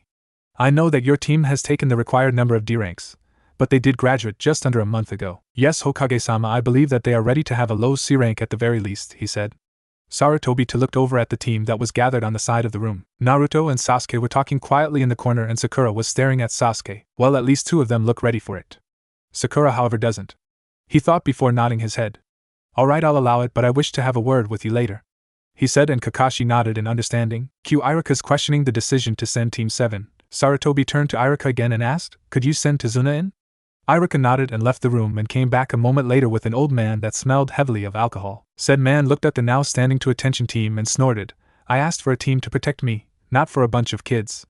The one with the blonde hair and the one in blue look okay, but the pink one looks like something that not even a dead thing would eat, he said, causing the 2 male members of Team 7 to snicker and Sakura to try to punch him, but was held back by Kakashi, who bent down and whispered in her ear, You know, Sakura, we can't go around killing our clients. It's bad for business. When she reluctantly nodded, he stood up and said to Tazuna, Tazuna-san, I am a jonin, so I'll be able to handle anything that my students can't, and just so you know, the boys of my team are among the most skilled in the village, so there should be no worries.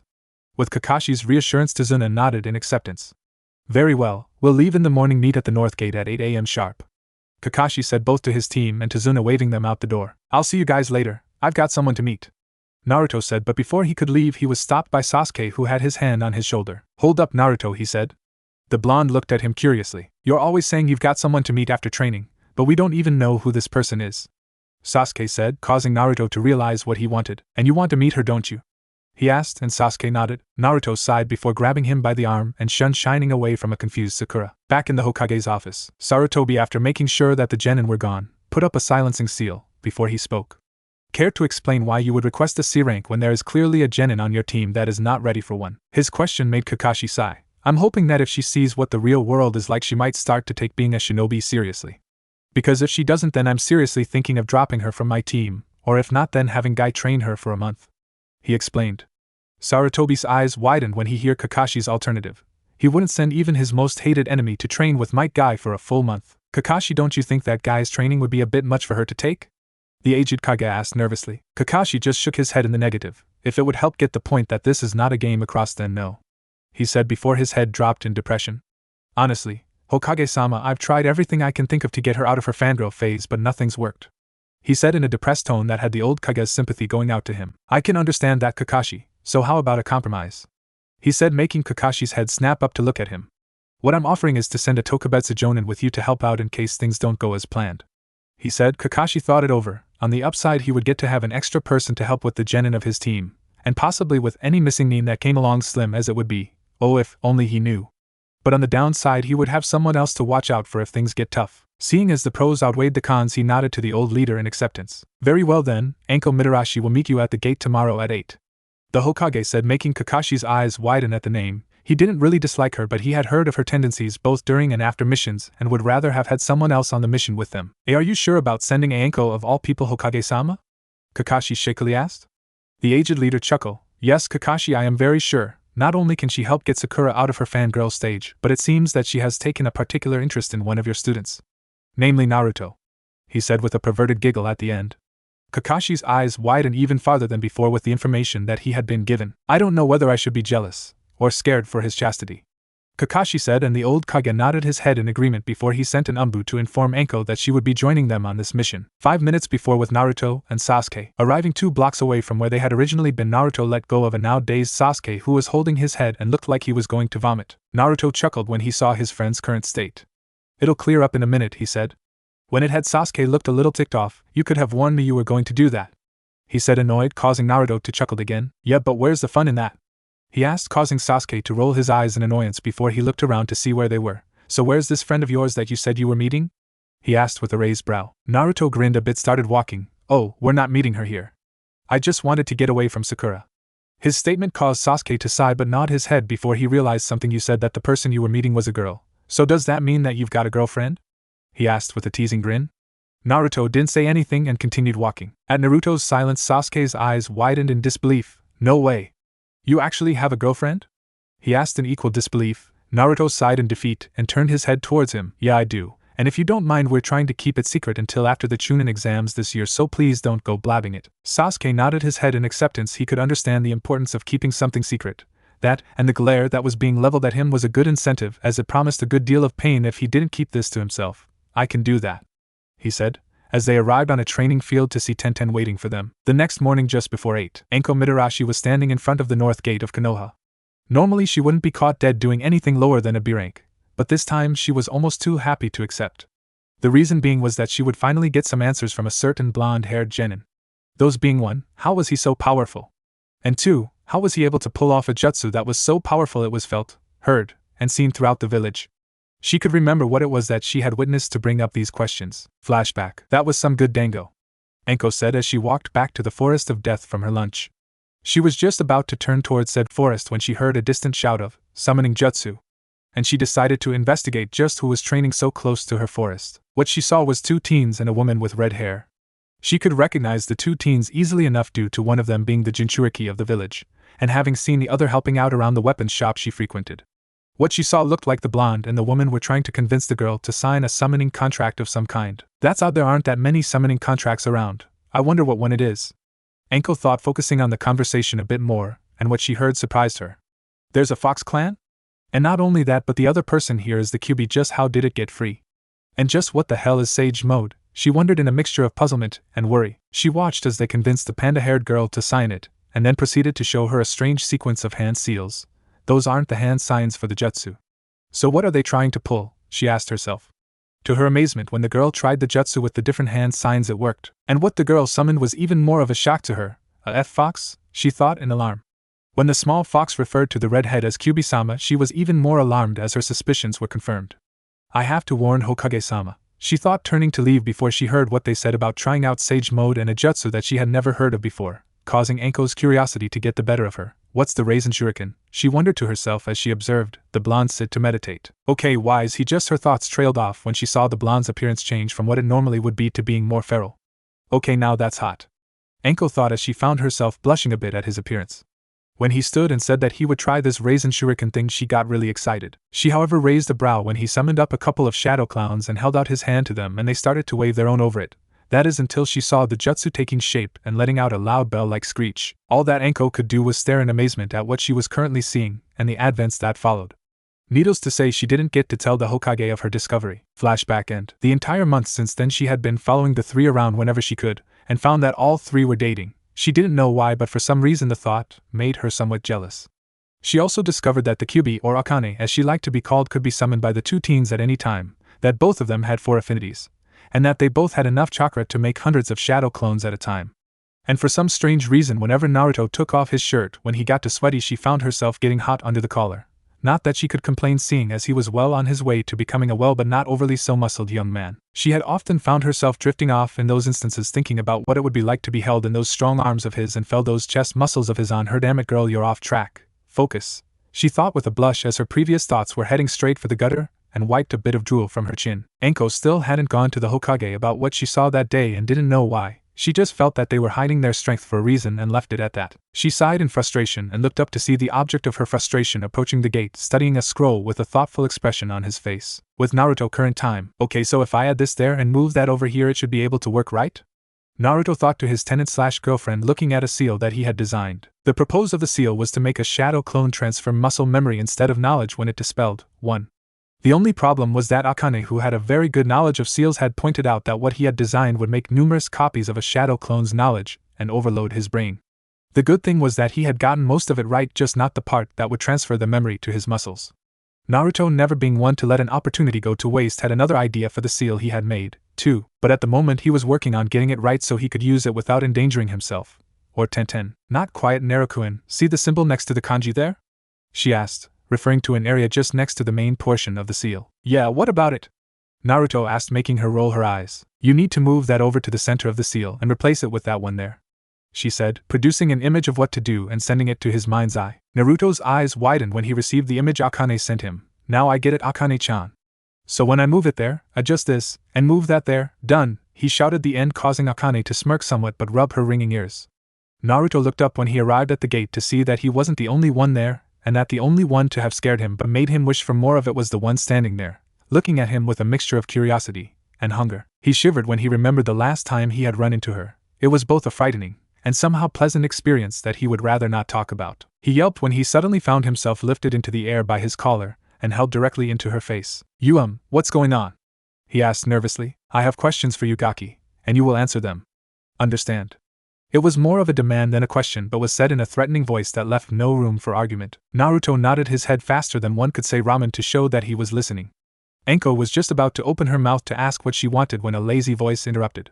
Enko-san, you threatening my student is making me rethink the decision the Hokage made about you joining us on this mission. The two of them turned their heads to see Kakashi, who had his head buried in his book, Tazuna, Sasuke and Sakura staring at them funnily. Grinning sheepishly, Enko set Naruto down. Sorry about that, Kakashi.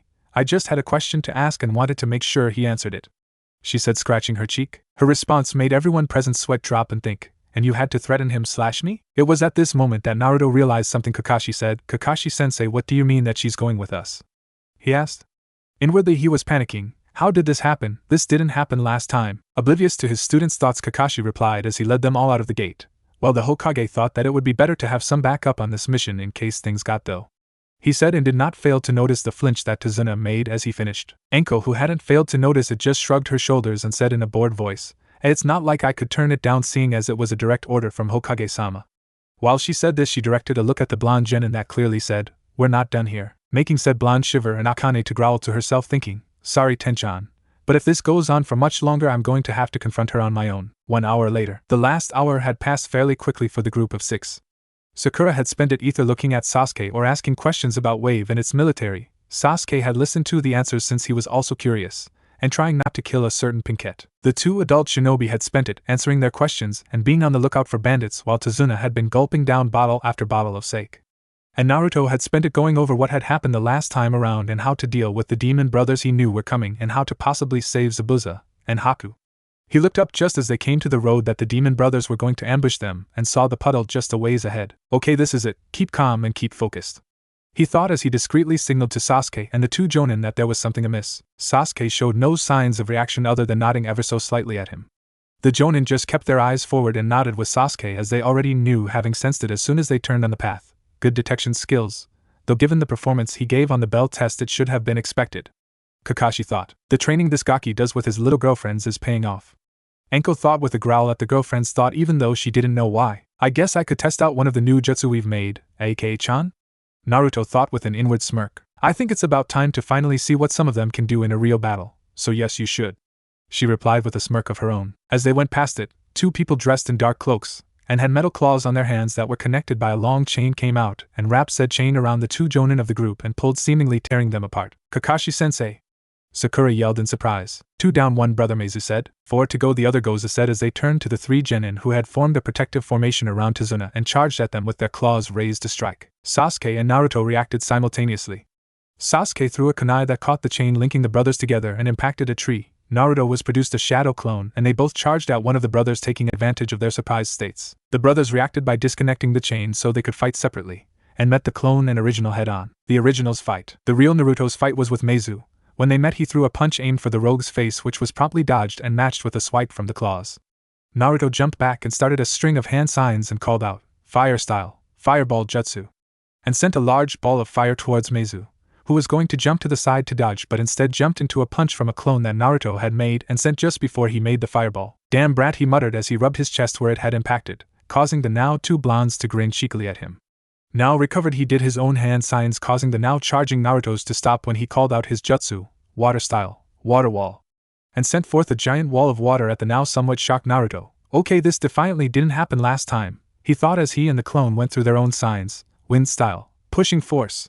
They both called out, unleashing 2 separate and fast air currents from their mouths, that combined and made one extremely fast current of air that collided with the oncoming water wall. When Meizu saw the now lone air current, he smirked, and thought, this kid has got to be joking. That jutsu isn't as powerful as mine. But what happened next surprised him. He had been expecting what looked like a C-ranked jutsu to fall to his B-ranked one, but not only did it instead break through his, but it brought his along for the ride. What the hell, how is that possible? No jutsu can make another rebound onto the user, he thought, greatly surprised, and unable to do anything as his own jutsu came back at and collided with him, and sent him straight into a tree. He was about to get up, he heard a voice next his ear, "Sorry pal, but you lose." Next thing he felt was a chop to the neck and his world went black. The clone's fight. The clone met Goza head on and immediately dodged a punch that would have dispelled it. Jumping back, it decided to go with ninjutsu, and quickly went through hand signs, lightning style, wave of inspiration. The jutsu sent a wave of lightning at Gozu, and he would have dodged had he felt something holding him down. Looking behind him, he saw to his surprise another clone there. The clone made a clone, he thought, trying to break free, and somehow managed to free his clawed hand, with which he made one hand sign and substituted himself with the clone. He jumped away just before the jutsu hit them both. He smirked when the clone that had been holding him and the one he had switched with puffed away, though that smirk quickly fell when he felt something grab a hold of his feet. Looking down, he saw a pair of hands holding him in place. He looked up when he heard a shout of, "Wind style, great breakthrough," and his eyes widened when he saw the giant blast of wind heading for him. When it hit, he was sent heading for the same tree that his brother had hit moments before. Just before he lost consciousness, he heard the same thing as his brother had and saw the clone he had been fighting dispel. Back to normal viewpoint. When the fights were over and his clone had dispelled, Naruto turned back to the others, who were staring at him like he had grown a second head. "What?" he asked with a raised eyebrow. His statement caused the other 2 on the team to snap out of their funk. How is it you're able to beat 2 enemy ninja on your own?" Sasuke asked in a surprised and stuttering voice. Naruto just looked at them funny and said, "Doing that is what a lot of hard training and a hell of a lot of luck can do." The last part caused sweat drops to form on everyone's heads, though Sakura seemed to notice something. "Oh no! What are we going to do without Kakashi and Anko-sensei?" she panicked. Naruto and Sasuke shared a disbelieving look before Naruto turned to the forest. "Alright, you 2, you can come out now," he said, causing Sakura and Tazuna to look at him in confusion that quickly changed to surprised relief when they saw both Kakashi and Anko come out of the forest. Even though he knew that they were testing them, Sasuke was a little ticked that their senseis had pretended to die just to do that. "Mind explaining why you left us to defend ourselves?" Sasuke asked in an annoyed voice. "Well, we wanted to see if you were capable of protecting the client on your own, and if you could fend off a surprise attack," Kakashi said. "And it's clear to me that at least 2 of you are," Anko said. "Though I have to wonder, where did you find that wind jutsu, Naruto?" Kakashi asked, getting confused looks from 2 of the genin while Naruto just looked at him. "What jutsu would that be, Kakashi-sensei?" he asked, causing Kakashi and everyone else to sweat drop. "I think he means the one you used to push back that guy's water jutsu with. Pushing force, I think it was called," Anko said, causing Kakashi to nod. Even though she had been observing him the last month when she didn't have missions, and she hadn't seen him use that jutsu at all. She wouldn't have either, as he had made it during the few times she had been out on missions and hadn't been able to spy on his training. "I didn't get it from anywhere because I made it myself," Naruto said, causing them to widen their eyes in surprise. A genin making his own jutsu was unheard of, but here they were and they had just witnessed one in action. "Okay, we'll get back to this later, because I do believe that we have 2 Chunin level missing needing to interrogate," Kakashi said, and Anko's face became twisted in an evil smirk that sent shivers down everyone's spine. "Oh goody, I get some new toys to play with," she cackled in a chilling but childish voice, walking over to the 2 knocked out and now tied up brothers. When she reached them, she easily started to drag them to the forest, But just before she entered she turned to the others. If you hear screams coming from over here, don't bother checking. It's just me playing with these new toys of mine, she said in the same voice as before, and with that she walked right on into the surrounding forest, and almost immediately the screams started. The others could only imagine what horrors she was doing to the two Rouge Nin. Just after the screams started, Kakashi turned to Tazuna, and started his interrogation. Alright Tazuna-san, start talking, he said in a completely serious voice, one that two of the genin had never heard him use. Tazuna now was looking nervous. I don't know what you're talking about, he said, trying to play innocent. Don't try playing the fool, Tazuna. Those two, who happen to be high C, low B rank missing Nin, were after you. Now when you signed on for protection you said that all it would involve was bandits and wild animals, Kakashi said, glaring at the man. Seeing that he was caught, Tazuna sighed. Alright, you got me. The truth is, cue the whole thing from anime up to the point to where they decide what to do. So let me see if I got this right, Kakashi said, putting his hand to his chin. Gato, one of the richest men in the world, has taken over your country and has been bleeding it dry. Kakashi started making Tazuna nod. You have been building a bridge to bring the economy back to wave while at the same time breaking Gato's hold over the country. And to prevent you from finishing this bridge he has sent missing Nin after you. He finished. Tazuna nodded again. Just as he was about to talk again the screams stopped, and Anko came out of the forest with a small frown.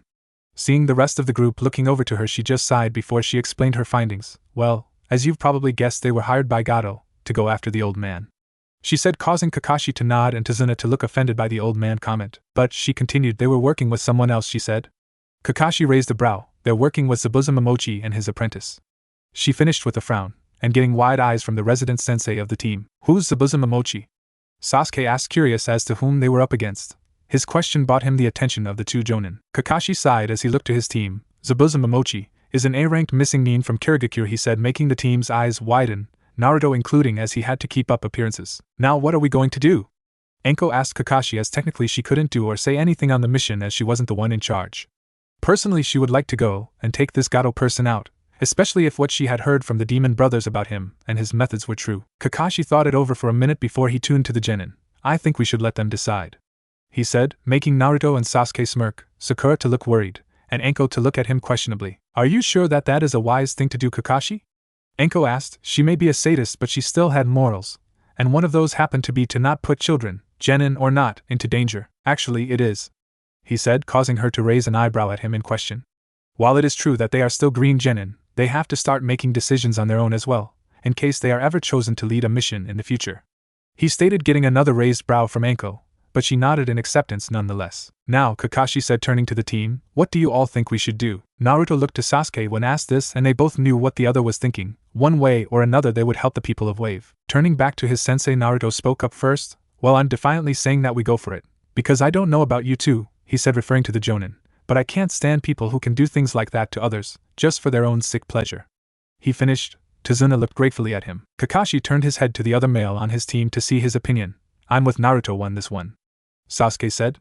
Kakashi nodded. Now turning his head to the female of the team, he got a positive answer from Sakura, who had at first been against the notion of going forward with the mission, but as soon as Sasuke spoke his mind had immediately changed hers. Seeing Sakura's change in mind, Anko and Kakashi both sweat dropped while the former was thinking, well, I can see why Hokage-sama wanted me to come along. Obviously he thinks I can beat the fangirl out of her.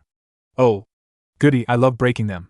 The beginning was thought with the sweat drop, but the end was with an insane smirk that was seen by, and caused, Kakashi to rethink letting her come on this mission. Well then I guess we go on, Kakashi said, deciding to get his mind away to the possible things Anko would do to kick Sakura's fangirl phase away, and started walking. 2 hours later, we find everyone sitting in the boat that was taking them to the island that was Wave. Well, almost everyone Naruto was walking alongside the boat. Everything was deathly silent except for the gentle trickle of water, and they couldn't see a thing from the fog that surrounded them. Kakashi and Anko, who were sitting in the back, were keeping their scenes on full alert. Sasuke was staring straight ahead, but if you looked closely you could see that at every half-minute interval his eyes would dart around, and his ears would twitch with every sound that was made. Sakura, do you even need to guess? Naruto was worried. True, he knew when and where they were going to be attacked, but that didn't mean that Zabuza couldn't have changed the plan. He knew it was possible for that to have happened due to the demon brothers having stuck to taijutsu last time. This time around they had used ninjutsu. How could this happen? The only thing that they did that was the same was the genjutsu and going after the jonin of the team first, he thought, unknowing that his chakra started to spike and drew the attention of the two jonin. Something wrong, Naruto? Kakashi asked, snapping Naruto out of his thoughts. Huh?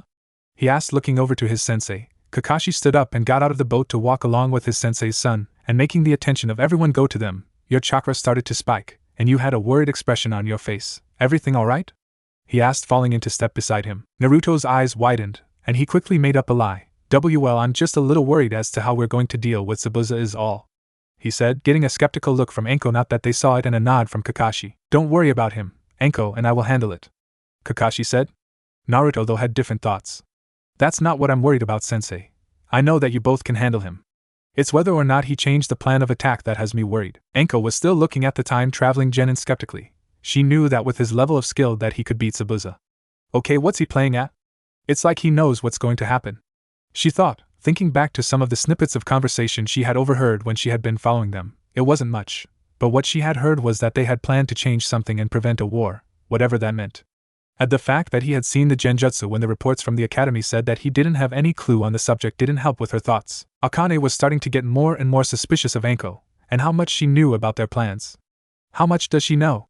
Sai, looks like I'll have to talk to her on my own. Sorry, Tenchan, she thought to herself as she contemplated what to do. Kakashi was just about to say something when they caught sight of the shore through the fog. We can worry about Zabuza when the time comes, but for now, we wait, he said as he and Naruto stepped onto the shore and waited for everyone to get off the boat. Alright everyone, Kakashi stated as the boat departed back to the mainland. We're now in enemy territory, so we will be traveling in a diamond formation around Tazuna-san. Naruto will be in the front guarding for frontal attacks, Sakura will be on the left, Sasuke you're on the right, Anko and I will bring up the rear, keeping a lookout for anything that gets through your defenses, he explained, getting nods from the group as they began walking towards Wave again. It was a few minutes after that Naruto heard something in the bushes and reacted by throwing a kunai at it, startling and putting everyone on the defense when he did so. Narrowing his eyes in suspicion, Naruto walked over to the bush and moved the branches out of the way. His sweat dropped when he saw that he had once again been sent on the attack by a rabbit. Said rabbit was sprawled against a tree with its ears spread wide apart, and had waterfall tears coming out of its wide eyes. It made quite the comical sight. Oh come on, I did it again, he thought. In his head he heard Akane laughing to herself as she saw the poor creature. When the others saw it they all relaxed and sighed in relief. The two jonin though were thinking, white fur? It's the middle of summer, the rabbit's fur should be brown, not white. That means that it was raised inside. Their faces then took on a look of concerned realization. It must have been used as a substitution, they thought as they discreetly moved to defensive positions around the team. Naruto Baka, you could have killed the poor thing, Sakura shouted when she saw the bunny, and she tried hitting him. Keyword here being tried, because as soon as she raised her fist Naruto had heard the sound of metal cutting through the air and pushed both her and Sasuke to the ground, shouting get down. He jumped to dodge a sword that was careening towards them. The jonin heard it as well as Naruto's warning and each took on side of Tazuna and pushed him down with them. There was a big thunk as the massive sword hit and got stuck into a tree. So they sent a team of brats to guard the bridge builder then? They heard a voice muse, and when they looked they saw a man dressed in only light blue jonin pants. He had on camouflage arm and leg warmers. The strap to his sword was across his chest, which was bare. The headband that marked him as a Kiri missing nin was strapped diagonally across his forehead, and his face was hidden from view due to the bandages he was wearing as a mask standing on the handle of his sword. This was Zabuza Momochi, the demon of the hidden mist, and the one hired to kill Tazuna. Though I'm a little surprised they sent not only Kakashi of the Sharingan but Konoha's snake mistress Anko Mitarashi as well, he said. Kakashi and Anko glared at the missing nin while getting into fighting stances. Naruto, Sasuke, Sakura, guard the client, Kakashi said, not taking his eyes of the enemy. Zabuza chuckled when he heard the orders Kakashi gave his team. Do you really think that it will help? He asked as he jumped down and pulled his sword from the tree. Kakashi shrugged. One can hope, he said. He turned to Anko. Let me handle this for now. Join in when you see an opening. Anko nodded, and with that both the males disappeared in a burst of speed. The purple-haired jonin stood in a ready position looking for any opening she could exploit. The three genin stood in a diamond formation around the target kunai ready in case the missing nin went after them. Watching the jonin fight was like a blur to two of them. All that they could see was the jonin going in and out of view. So this is what a real jonin battle is like. I can't see anything, but by the sounds, it's intense, Sasuke thought, hearing the blows that collided and sent small shock waves out. This is a ninja battle? What if Kakashi-sensei can't beat him?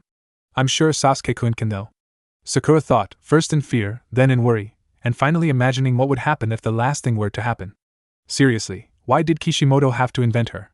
The author asks before he goes to a wall and bangs his head against it, trying to figure out why Kishimoto would bring the curse that is Sakura down on humankind. Naruto though could see what was happening through a mixture of years of experience, and having his eyesight enhanced after coming back in time. Thank you again for the enhanced senses, Akane-chan. Even if they were a bitch to get used to at first, they sure help out when I need them, he thought to his tenant/girlfriend. Akane giggled a little as she remembered what had happened one morning when he had woken up and his vision had been blinded by the sunlight.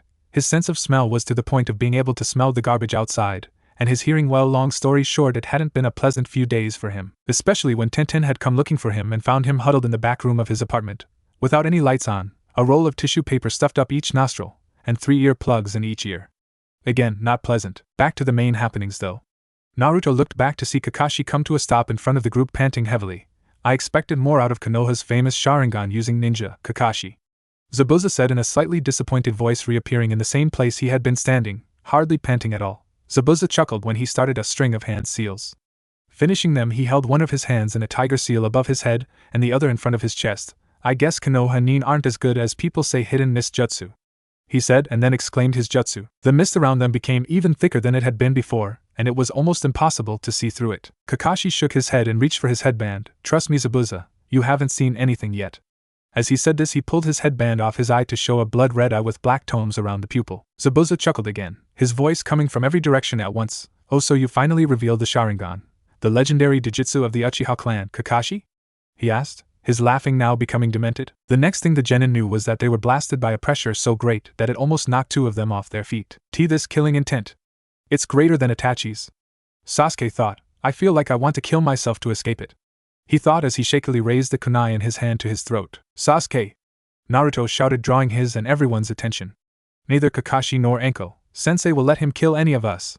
Naruto's face suddenly morphed into a devious smirk. Besides, I think I'll clear the air around here, he said, getting confused looks from everyone. He concentrated his chakra around his body and molded it into wind. The next thing that happened was that there was a huge gust of air, and the area was clear of the mist. Zabuza was revealed to be a few feet away from the genin, gapping at the blonde in the group in shock. The same could be said for everyone else as well. How do you have enough chakra to do that? He asked, his voice reflecting his shock. It doesn't matter how he did it, because now you're dead, a voice said behind him, and he felt a stabbing pain in his back. Enko, who had taken the chance to get behind Zabuza, stabbed a kunai into his back after she had said this, only to see that instead of blood coming from the wound there was water, and Zabuza's form splashed onto the ground as nothing more than a puddle of the stuff. Water clone, she thought in alarm, jumping to the side to avoid a swipe from Zabuza's sword, and landing beside Kakashi. Konoha. Tenten sighed somewhat sadly as she worked on